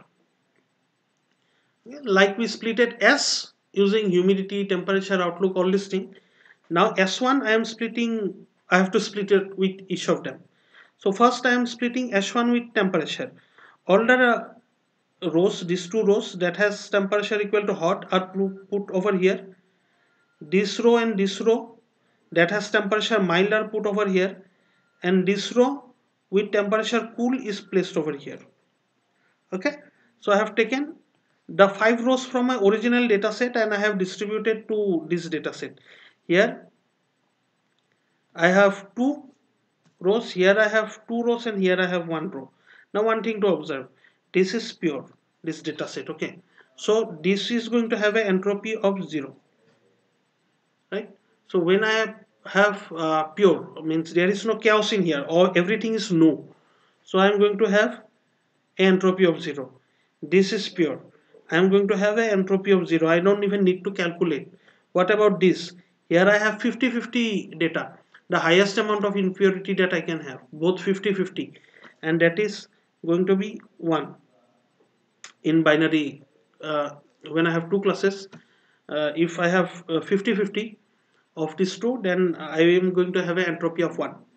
Okay, now let us calculate uh, the information gain of S1 when I split on temperature. So information gain of S1 when I split on temperature is going to be H of S1, entropy of S1, originally entropy of this has an entropy of 0.97, we figured that out in the last slide, minus entropy when I split S1 on temperature.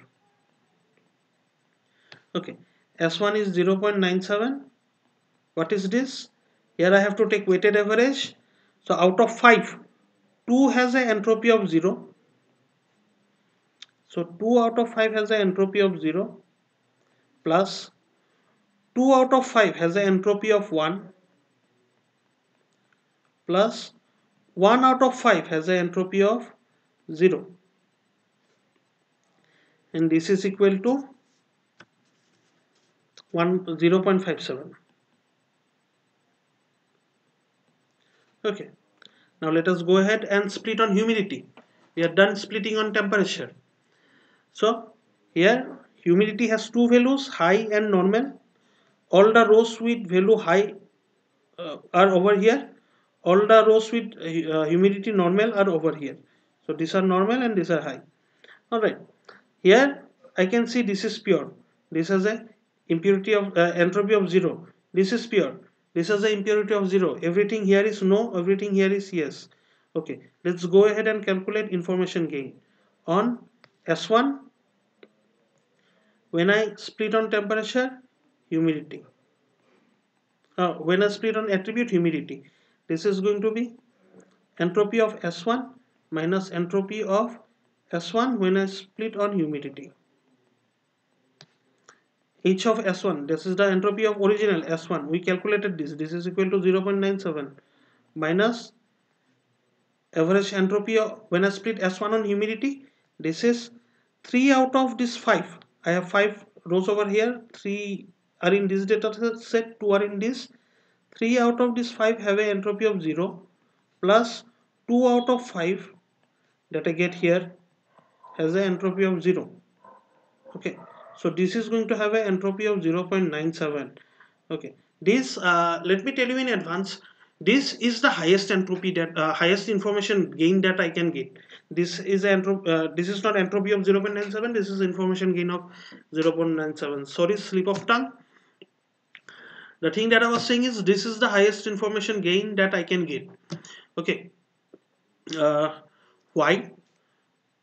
Because see, I had some impurity before, and from that I am in a stage where I have no more impurity after data set. So on this data set, this is not the highest information gain that I can get on any data set. I am talking about this data set S1. So this is the highest information gain from the impurity that was there in S1. I have split it and I have created data sets. I have split it into two data set that has no more impurity. Both these two data set has 0 and 0. Okay, so this uh, is what it is. Next, let us look at splitting on the final feature, that is windy. Sorry. Uh, so all the rows with windy equal to weak are over here, three of them, and all the rows with windy equal to strong are over here, it's two of them. So here I have two no and one yes. Here I have one no and one yes. So the entropy of this is going to be minus 2 out of 3 has no, belongs to no class. 1 out of 3 belongs to yes class. And this is equal to 0.92. Okay, and this here I have an entropy, and I can easily see this 50% is no, 50% is yes. So this is going to have an entropy of 1. But still, let us go ahead and calculate this. This is going to be 1 of 2 no class minus 1 of 2 yes class, and if you use a calculator you are going to say this is equal to 1.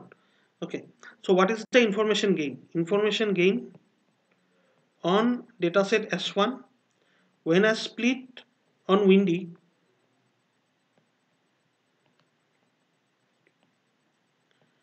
is equal to entropy of S1 minus entropy, average entropy of S1 when I split on windy. Okay, this is 0.97 minus 3 out of 5. This 3 out of 5 has an entropy of 0.92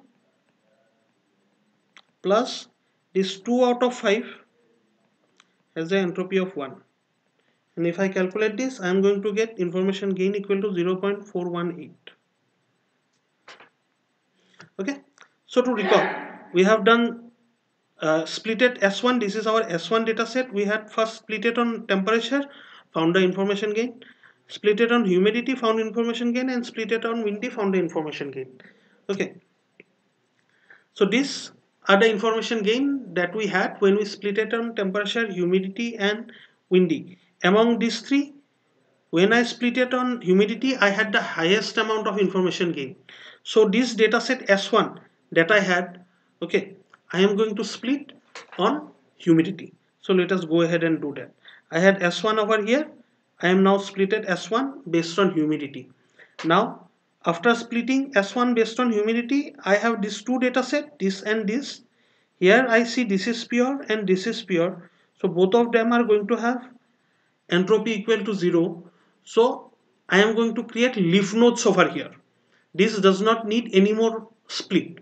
I have split it and got pure data set without chaos. Now one more thing, I made a mistake when creating this diagram. Uh, this windy, sorry, this I have created by splitting on humidity, right? So the column humidity should not be here. This dataset should not have humidity after the split.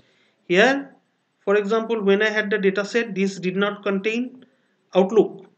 Outlook was not here, right? Out so because I split it with Outlook, Outlook was removed. Now I had temperature, humidity, windy, and platen is, from here I split based on humidity, so humidity should be removed. Humidity should be removed. Anyway, I'm going to see that this is pure. This has an entropy of 0. This is pure. This has an entropy of 0. So uh, these two are pure, and we can create leaf nodes over here. So let us go ahead and create leaf nodes here. So done. We have created leaf nodes over here. Now I have this data set remaining. This is still unpure. I have an entropy of 0.97 over here. So let us go ahead and work with this data set like we worked with S1 right now. Let us go ahead and work with S3. Okay, this is S3. This had a originally entropy of 0.97. If I split based on temperature, so 3 rows are with mild, I put it over here. 2 rows had cool, I put them over here. Uh, when I split on humidity, 2 rows have high, I put them over here. 3 rows have normal, I put them over here. And when I split on windy, 3 rows have weak, I put them over here. And 2 rows have strong, I put them over here. Right? So this is how I have split it. Here I have split it based on temperature. Here I have split it based on humidity. And here I have split it based on windy. Okay, so these are the different data sets that I get. These are the two data sets that I get after splitting on windy, on temperature. These are the two data sets that I get on splitting on humidity. These are the two data sets that I get on splitting with windy. Okay, now yeah, let's go ahead and calculate the entropy. You know how to find entropy, so we are going to do that very fast. This is going to have an entropy of 0.92. This is going to have an entropy of 1. This is going to have an entropy of 1. This is going to have an entropy of 0.92. This is going to have an entropy of 0. This is going to have an entropy of 0. This is pure. This is pure. This is completely chaos 50-50. So 1. Okay. This is complete chaos 50-50. So 1. And this we apply formula and figure out. Right. So yeah, this is what we have.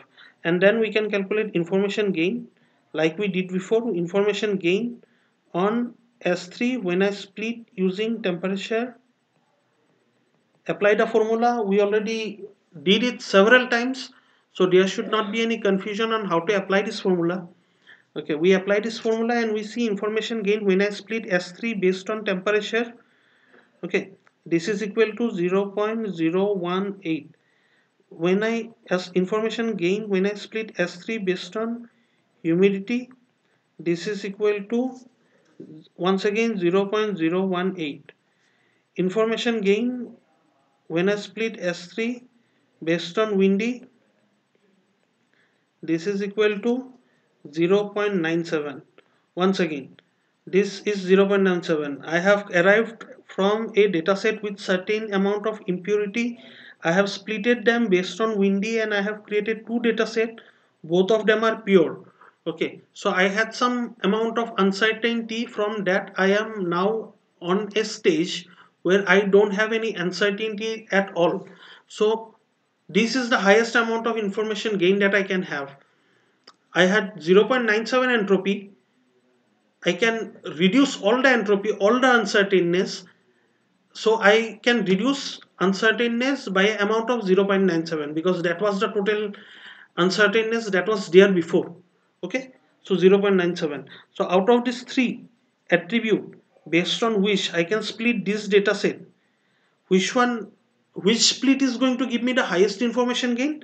If I split based on windy, out of these three I am going to get the highest information gain, that is 0.97.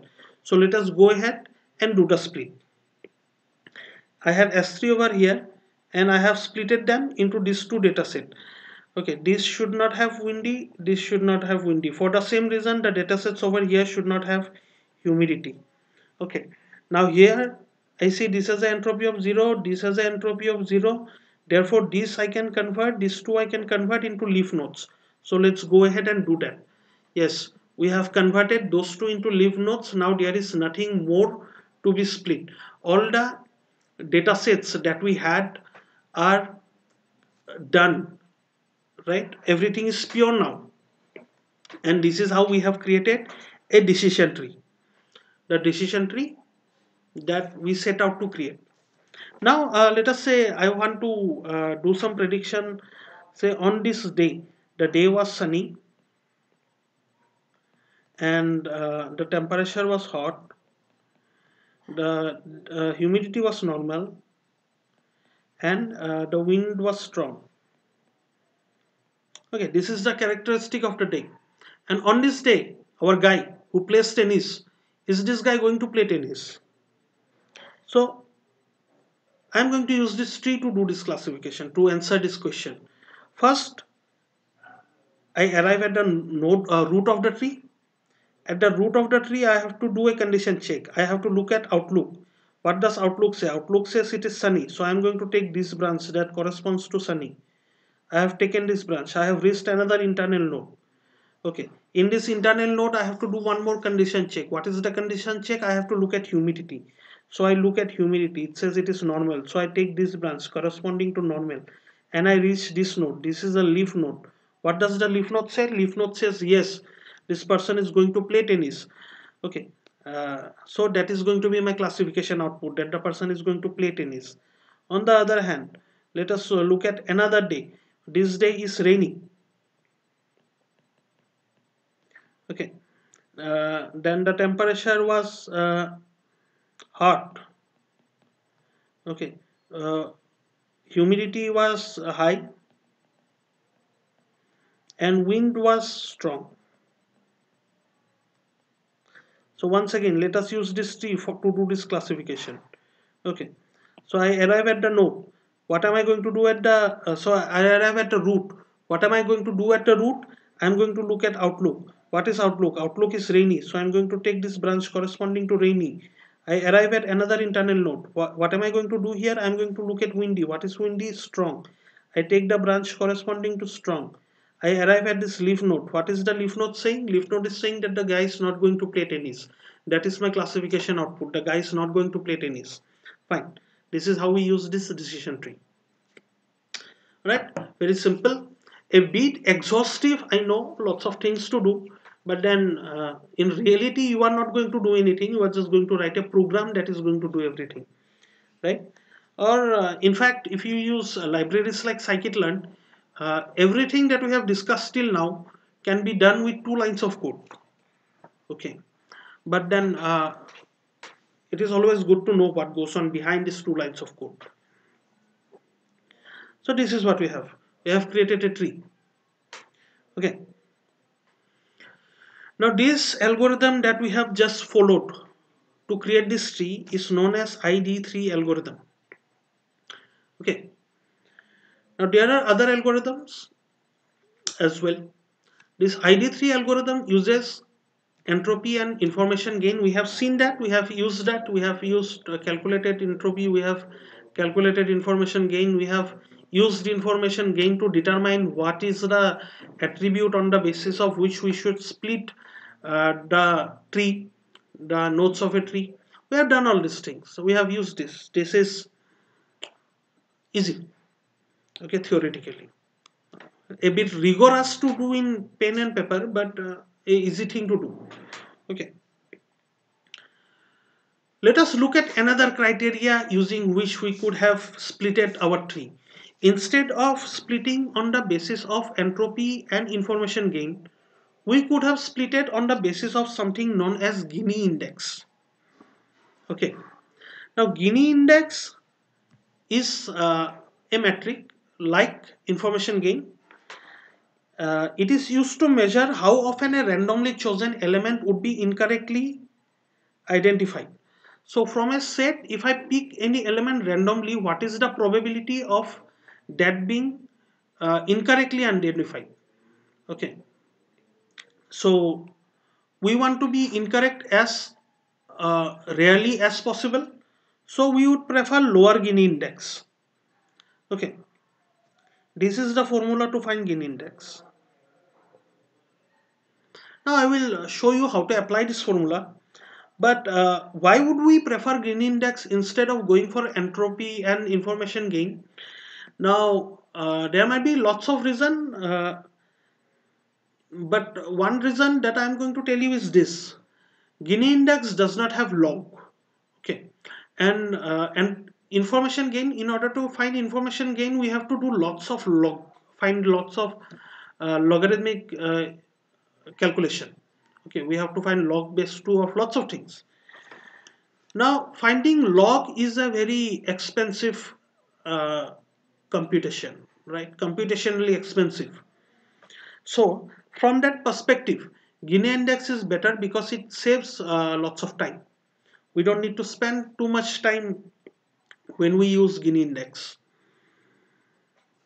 Okay, so let us go ahead and apply Gini index. It's not a very difficult idea, so let us go ahead and apply that.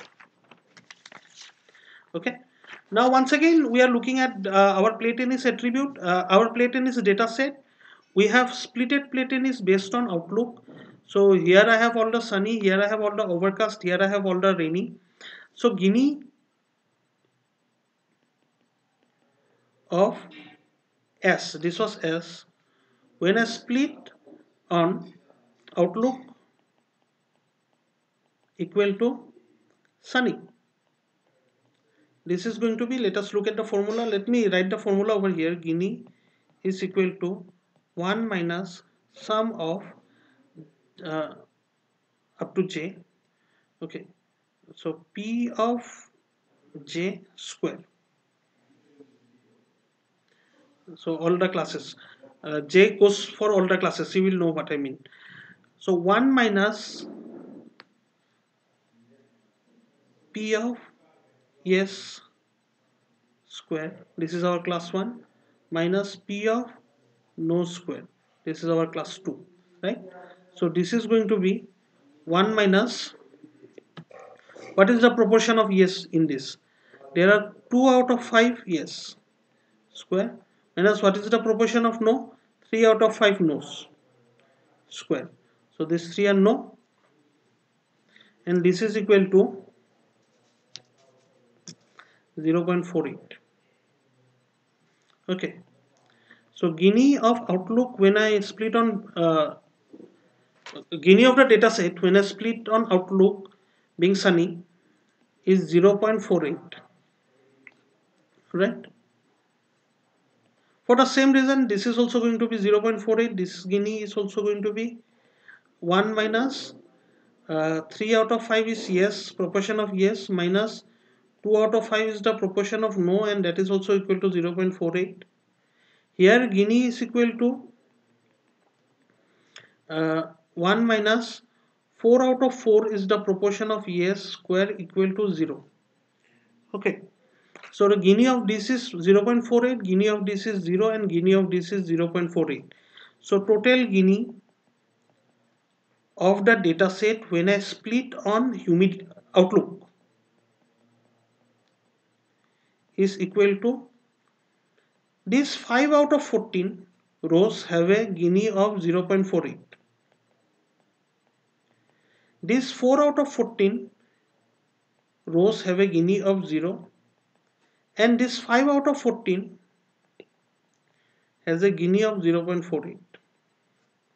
And this when I take on average is going to be equal to 0.3429. Okay, so this is how I find Gini. Let us look at one more example for Gini. This, I hope you can see. Okay, I hope it's not too blurry. I have taken based on windy. So all the windy weak are in here, all the windy strong are in here in this two data set. Here I have uh, how many things do I have in here? I have 8 data points in here. Out of this, I have 2 no's and 6 yes. I have 6 data points in here. Out of this, I have 3 no's and 3 yes. So the Gini of this part is equal to 1 minus 2 by 8 square minus 6 by 8 square. Okay, and that is going to be 0.375, and the Gini of this part is going to be 1 minus 3 by 6 square minus 3 by 6 square, and that is going to be, I'm sorry about this, hold on.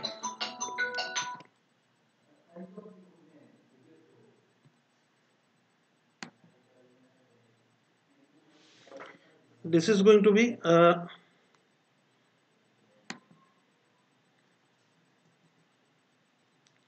hold on, 0.5. Okay,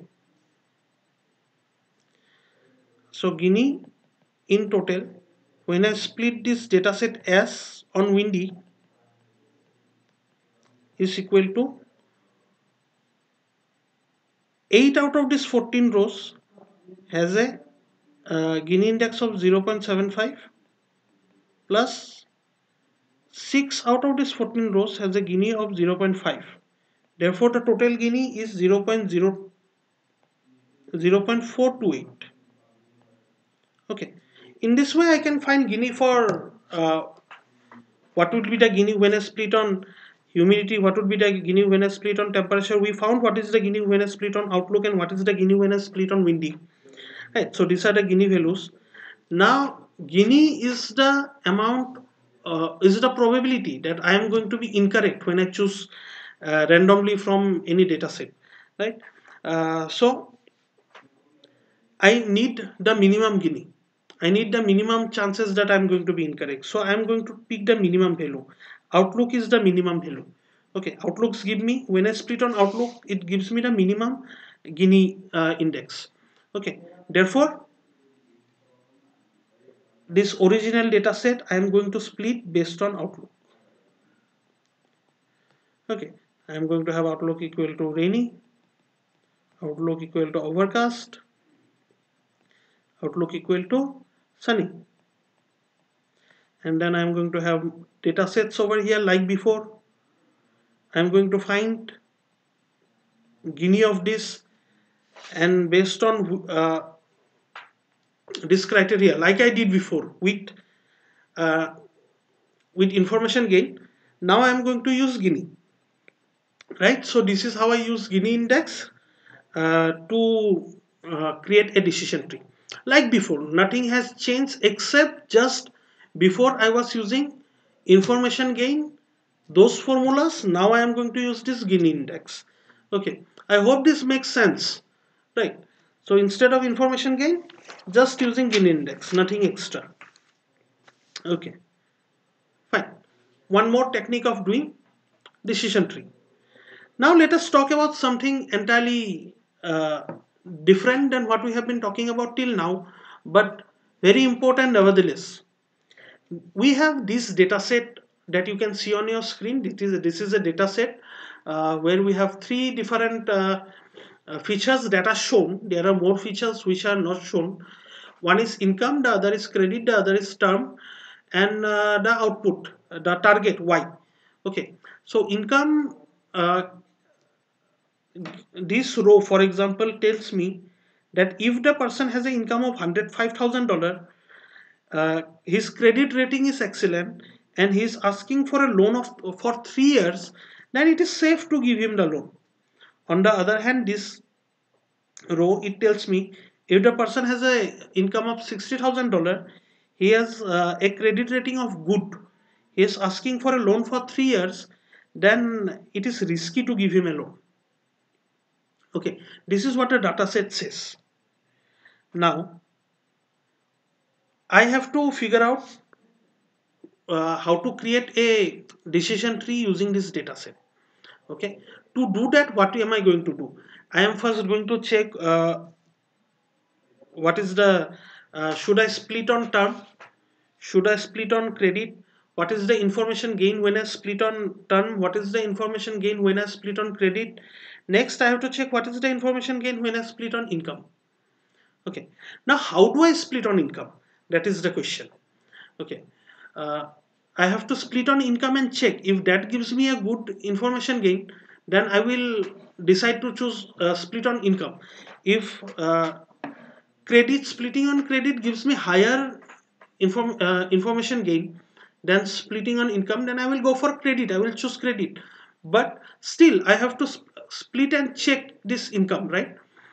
And if after checking I find that income is giving me better uh, split, then better information gain, then I will go for income. But anyway, I have to split and check on income. So how do I do this split? That is the question. Now what is the problem over here? Unlike before, now income is continuous data. Up to this point we were working with discrete data. Okay. Unlike income, which is continuous. So what do I do? Now there is one thing that I can do. I can consider each row to be a distinct discrete value. I can consider each of them to be a discrete value. Okay. So each, when I check on income, each row will have one different branch. Okay. Is that something that I can do? Yes, why not? But is this a good idea? No, it's not. Why is it not a good idea? See, when I do the split like this, I end up with nodes like this. Okay. What is the problem with these nodes? Each of these node have only one element. Okay. I started with my root. The root had a total of 40 elements. Okay. Out of this 40, I have two classes, safe and risky. So 22 of them were safe and 18 of them were risky. Now after splitting, I am ending up with nodes. Each of these nodes have only one value. Okay, this is problematic. Alright. Now look at some problem. What will happen if I have to inquire what is 35? 35k. Where should 35k go? Here. Here, if it goes here, I am going to say it is safe to give him the money. On the other hand, if it goes here, I will say it is risky to give him the money. So where should this node that should have come between these two places be? Okay. Then one more thing that you can observe here in this data set. In $30,000, someone earning $30,000, I am saying it is risky to give him the money. Then for 31.4 thousand dollar, I am saying it is safe to give him the money. Then someone earning 39.5 thousand dollar, I am saying again saying it is risky to give him the money. So lots of wobbling around. This kind of problem is called overfitting.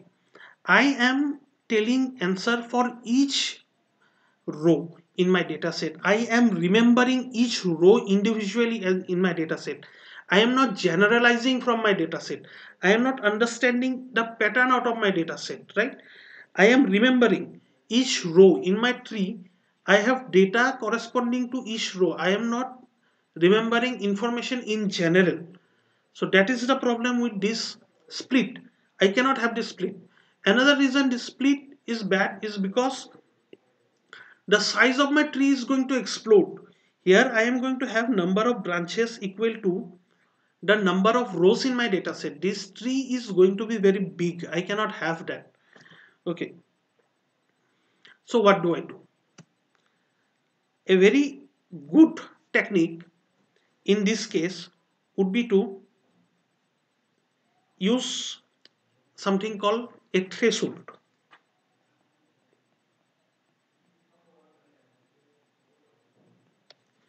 Okay. Now, what is a threshold?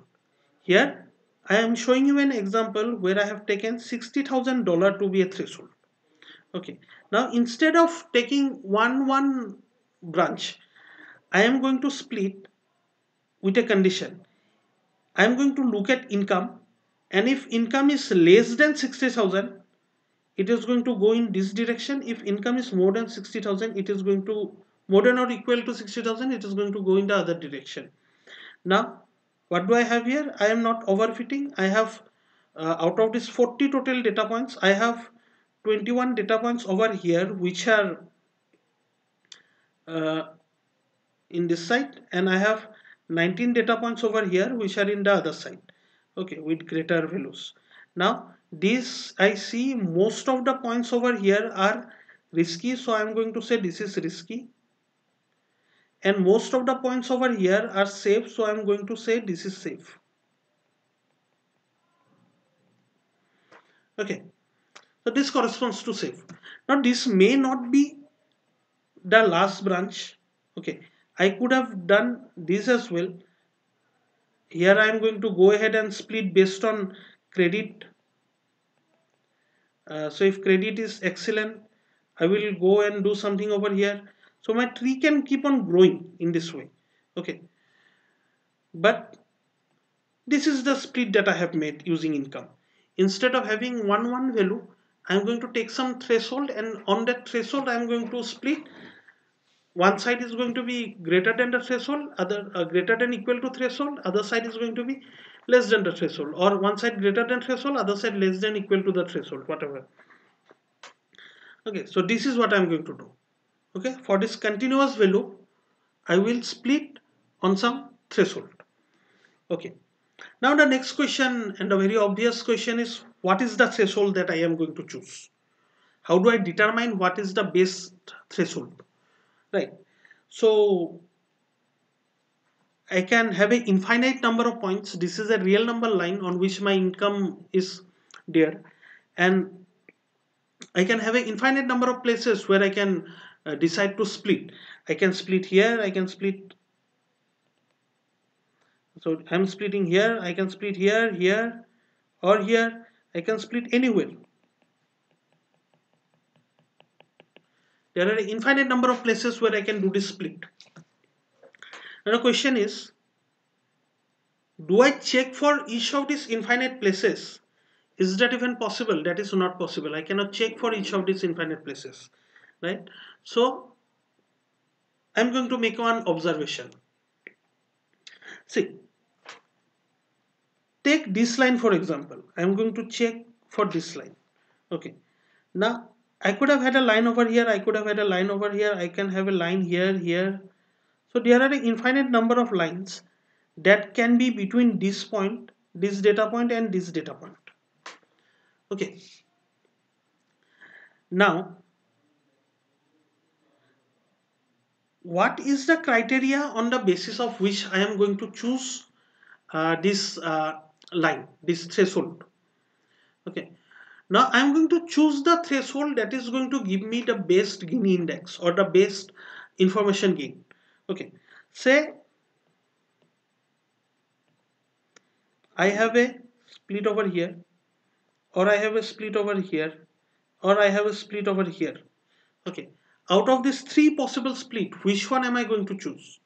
I am going to choose the one that gives me the most information gain. Okay. So I am going to see that before my split, okay, say I am working with this, before my split, what was the entropy of my total data set, right? Then if I split based on this, I'm going to have this data set and I'm going to have this data set. I'm going to calculate what is the information gain that I have after the split. So this is a split that I could have made. This is a split that I could have made. This is a split that I could have made. Which one do I choose? Right? That is a question. Now here is one more problem. There could be a infinite number of lines over here. Now here is the observation that I am making. Out of this information, infinite number of lines that are between these 2 points, okay, all these lines are going to have the same information gain, are going to give me the same information gain, because the classification border is not going to change, right? So no matter if I place the line over here, or if I place the line over here, or if I place the line over here, the content of this data set and the content of this data set is not going to change, right? So out of all these infinite, it is fine if I consider only one, this line that is there in the middle. Okay, In the same way, say between these 2 points, I will have infinite number of lines between here. Okay, all of this line are going to split my data set into this part and this part. Okay, now all of these lines are going to have the same, give me the same information gain. So I don't need to calculate for each of them. I'm going to calculate only for one line that comes between these two lines. Okay, in the same way, between these two lines, I'm going to have an infinite number of lines. All of them going to split my data set into this and this. And all of them are going to give me the same information gain. So once again, not going to consider all this infinite number of lines, going to consider only one line that resides between these two lines. Okay. Alright. In that way, I am going to draw lines between every pair of data points, and I am going to check the information gain. Okay, for each of this pair of line. So that is what we have here. Between every two data point, I am going to draw a line. So between these two data point, I am drawing a line over here. Between these two data point, I am drawing this line. Between these two data point, I am drawing this line. Okay. Now, I hope you understood this. There could have been a line over here. There could have been a line over here. There could have been a line here, here, or here. But all these lines does not matter. All these lines are going to have the same information gain. So I'm not going to consider all this line. I'm going to consider only one. Now I had an infinite number of lines before. From there I have arrived at a place where I have a finite number of lines. In fact, if there are n number of data points in my data set, I have n minus 1 number of lines to consider.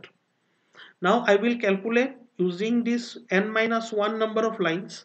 For each of them, I will see if I split using this line, what is the amount of impurity, what is the amount of information gain that I'm going to get. Okay, and then I'm going to choose the line that gives me the best information gain. Alright, so this is how I'm going to split my continuous data. Okay, now what to do if I have two dimension? Okay, what I'm going to do is, first I will look at age, income, say. Okay, which line gives me the best split, the best information gain out of this infinite number of lines, and from infinite I have arrived at finite. So out of this finite number of lines, okay, which one gives me the best split? Say this line gives me the best split. Okay,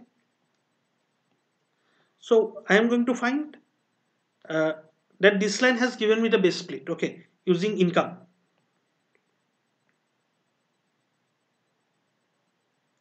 Next I am going to find using age. So there will be lots of lines possible that will give me different information gain using age. When I split on age, out of this I'm going to choose what is the baseline that gives me the most information gain. When I split on age, say this is the line that gives me the most information gain when I split on age. Okay, now this is the line that gives me the most information gain when I split on income. This is the line that gives me the most information gain when I split on age. Now I am going to check whether this line has gives me more information gain or this line gives me more information gain. And when I do this checking, okay, then whichever gives me the more information gain, I'm going to choose that one. So in my example, age has given me higher information gain than splitting on income. Splitting on age is giving me more information gain than splitting on income. So I am going to split on age. Okay, and when I was checking, I found that when I took a threshold of 38 on age, among all the different possible threshold with age, the threshold of 38 on age gave me the highest information gain, and that is what I chose. Okay, So I did this split on edge. Now after splitting on edge, I am going to get two different data set. This is say S1, this is say S2. Okay, next I am going to recursively, like I checked recursively in ID3, I am going to find what is the next base split here and what is the next base split here. Say I found that the next base split here is income on 60,000. Next base split here is income on 70,000. Okay, so this is how I can keep on going, and this is what I have done. Now say this is 70, this is 60, and this is how I have split my data using threshold, right? Now what is the tree that corresponds to this split? How do I create a decision tree out of this split that I have done? So let us go ahead and do that. First I am going to check age. Okay, if age is greater than or equal to 38, I am going to go in this direction. If age is less than 38, I am going to go in this direction. If age is less than 38, we are over here. Next I am going to look at income, and this is the split, right? So I am looking at income, and what do I do? If income is greater than or equal to 70k, this region, I am going to say no or risky.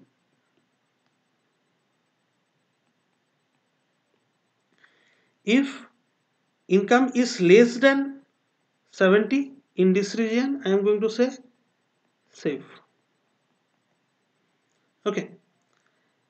On the other hand, if I am here greater than 38, age is greater than 38, and income is greater than 60, age is greater than 38, I am going to look at income. If income is greater than or equal to 60, I am going to say it's safe. Else, if income is less than 60, I am going to say risky. So this is the data set that I have constructed. Once again, I'm sorry. Please hold on.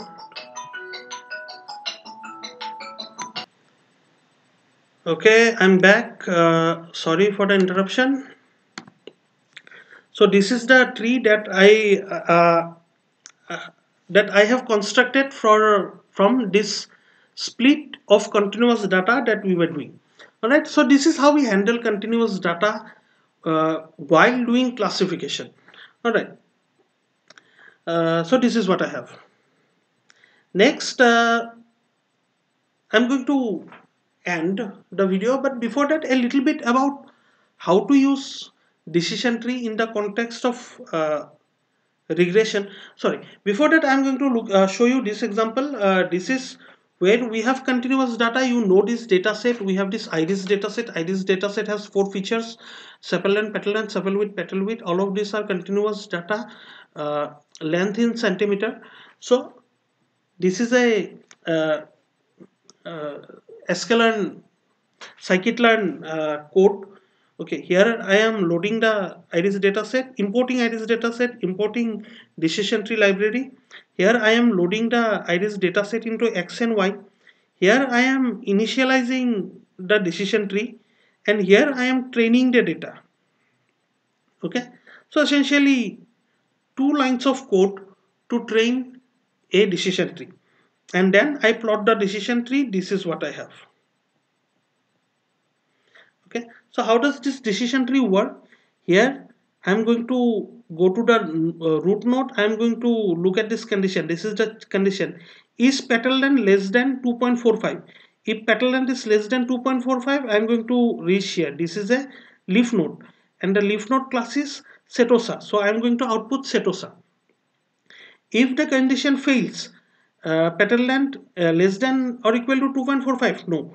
If it is not, then I'm going to come over here. Then I'm going to look at petal width. Is petal width less than 1.75? If yes, then I'm going to go in this direction. If no, then I'm going to go in this direction. Say it's no. Okay, then I reach here. Here I'm going to look at this condition. Is petal length less than 4.85? If petal length is less than 4.85, then I'm going to go in this direction.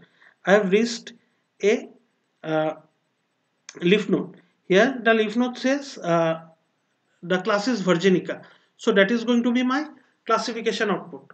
Class is Virginica. Okay. So this is how I can use this kind of a tree to do classification of iris dataset. Now this contain several information. So let us go ahead and look inside one of these internal node. Let us go inside and look at internal node, and then we will soon look at uh, leaf node. Here I have a condition in the internal node as we do. Okay, the Guinea at this level. Okay, the number of samples of this data set at this level. What are the classes of the sample, and what is the majority class over here? So have this original data set. From that I did some split. I have smaller data set. Okay, then I will do the split. I will have even smaller data set. This data set, okay, this corresponds to say this. So what are the things in here? This say corresponds to this. So I have, in order to reach here, okay, what is the condition that will be checked over here? What is the Guinea of this? How many rows are in here? That is in sample. What are the classes? How many Virginica is here? How many versicolor is here? That is over here. And what is maximum? I have 49 versicolor, 5 Virginica. So class level over here is versicolor. If I am forced to come up to this point and I cannot proceed anymore, most of the level over here is versicolor. Therefore, I am going to say versicolor. Okay, this is what I have. Next, let us talk about how decision tree can be used in case of regression. Here I have this Boston housing dataset. One feature from Boston housing dataset and the target MEDV. The feature is the what is the percentage of people in a region who are poor. So the less poor people are there in a region, the higher is the price of the house. That is what the dataset tells us. Okay, not my statement. Each of this point in this data set, in this diagram, each of this blue circle corresponds to one row in my data set. Okay, so this is my data set. This is what I have. Now this black graph that you see corresponds to our decision tree. Now that we are going to use for regression. Say I am going to predict what is going to be my output when MEDV is equal to 12. Okay, now what is the decision tree that corresponds to this? Say this is the first split. Okay, so LSTAT greater than or equal to 15. If yes, go in this direction. If no, go in this direction. Next I am going to see if LSTAT greater than or equal to 10. If no, go in this direction. If yes, go in this direction. Next I am going to see, say this is 14. Okay, LSTAT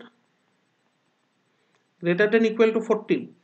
If LSTAT is less than 15 and greater than 14, this is the region where I am at, and this is equal to giving me output of 20. Okay, if LSTAT is greater than 14 and less than 10, this is my output, and this corresponds to an output of 22. So this is 22. If LSTAT, if it is less than 15, greater than and less than 10, okay, so this tree is going to grow in this direction, this tree is going to grow in this direction. Something is going to happen. We have to check and plot and create this tree like this. What I have shown in this diagram is the tree that goes from 10 up to 15. So I have shown this region very explicitly. The branches, the nodes of the tree, and the leaf that corresponds to these places. Okay, but then the trees, there are going to be more nodes and over here. Okay, so how do I make prediction using this tree? How do I make regression prediction when I have, sorry, not made v equal to 12, when I have else stat? When I have else stat equal to 12, what is made v? Okay, so I'm going to go to this tree, go to the node. Is else stat greater than 15? No. If yes, I could have taken this branch, but it is no, so I am taking this branch. Okay, now is else stat greater than 10? Is 12 greater than 10? Yes, so I am taking this branch. Now is it greater than 14? No, it is not greater than 14, it is 12, so I am taking this branch. So that is how I have reached this leaf node. The leaf node says that my regression output is 22, therefore my MADV in my answer is going to be 22. Okay, so this is how we use decision tree to do regression. Now this is not a very good example, this is not a very involved example, because there is only one feature and we use that to make prediction. But uh, you can see that with more feature we would have a more complicated tree. But then the idea here is not to teach regression and decision tree to you. The idea is just to demonstrate that decision tree can be used for regression. Now there is one final slide that I'm going to show before we end this video. This slide shows this. Say decision tree, if it is too deep, for example, the red node that you see over here, the red graph that you see over here corresponds to a decision tree that has a depth of 5. Okay, from the node I can go up to 5 levels.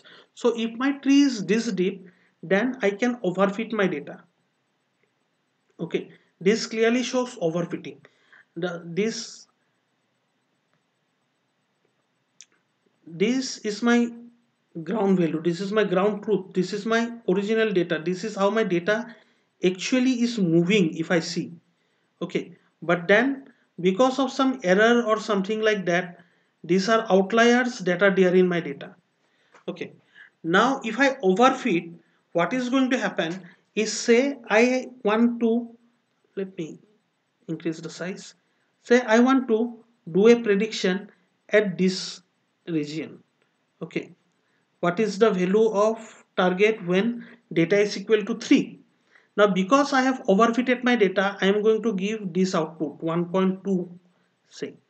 Okay, now this is clearly wrong, my output should have been this 0. Okay, it should be here, but because I am overfitting, I am giving this as output, right? So this is a problem. If my tree is too deep, this is going to be a problem. Now let us look at the other end of the spectrum. If my tree is too shallow, if I draw a decision tree with only 2 level, I am going to end up with a graph that looks like this.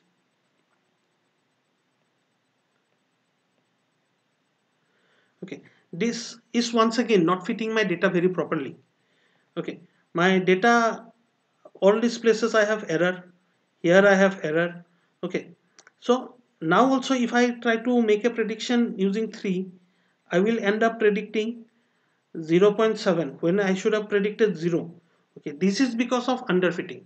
Now underfitting we can detect when doing testing.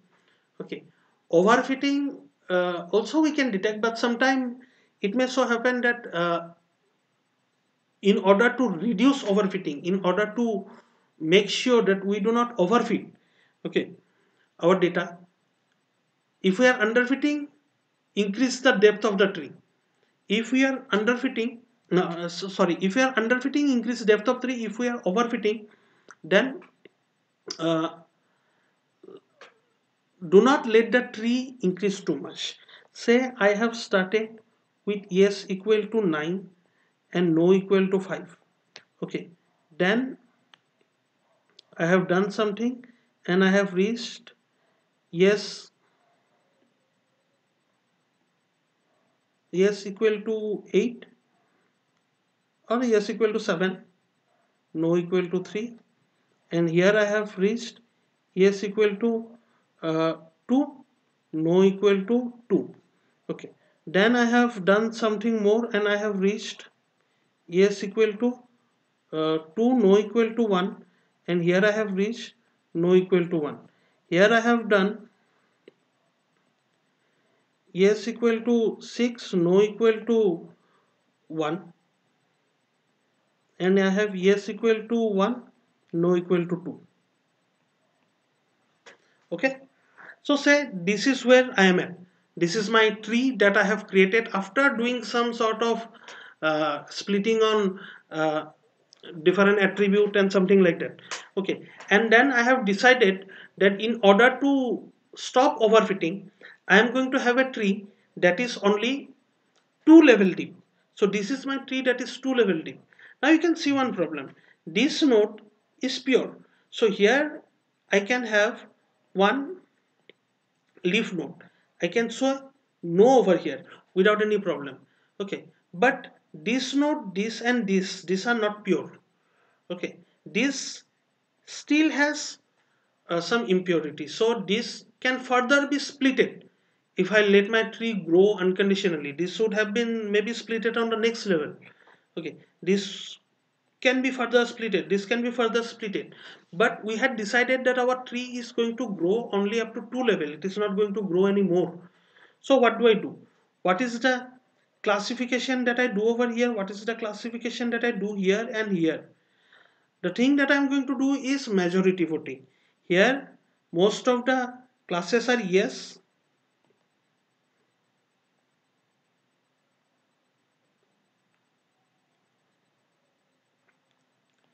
here most of the uh, items on this level are yes, so I'm going to say yes. Over here I'm going to create a leaf over here and I'm going to say yes. Here everything most are no, so I'm going to say no. Here most are yes, so I'm going to say yes. Okay, so this nodes which would have been internal nodes, right, there would have been split at these places, I'm converting those places into leaves because we do not want to overfit our data. So this is what I have. This is how we prevent overfitting and we limit the height of our tree. Anyway, this is all the content for today's video. In the next video, we are going to continue our discussion on classification. In this video, we started off by talking about what is decision tree. Then we looked at a few concepts before, like entropy and information gain. Before we started looking at an algorithm called ID3, using which we created a decision tree out of this play tennis dataset. Then we talked about why information gain might not be preferred because of this log. Calculating log is very expensive. So we looked at a different metric that we could have used instead of information gain, that is Gini index. So we looked at Gini index, and after looking at Gini index, we talked about what to do if we have continuous data instead of discrete data. Right? So we saw that thresholding continuous data is one way of splitting nodes in a decision tree. So we figured out how to threshold continuous data, and then we talked about what to do if we have more than two continuous features. Right. So we talked about that, and then we finally talked about this. We saw one code example in sklearn where we used uh, when we generated a decision tree using this iris dataset, continuous data in iris dataset. So we saw that, and after that we finally had a very brief, very high level overview of using decision tree for regression and underfitting and overfitting of decision tree, and how overfitting can be prevented by limiting the size of the decision tree, by limiting the height of the decision tree. This concept of limiting the height of the decision tree is going to be important in our next video. So I hope you understood everything in this video up to this point. If you have any doubt, you can of course reach out to me on WhatsApp, on by mail, or by writing your doubts in the comment section below. Thank you for watching this video, and see you in the next video.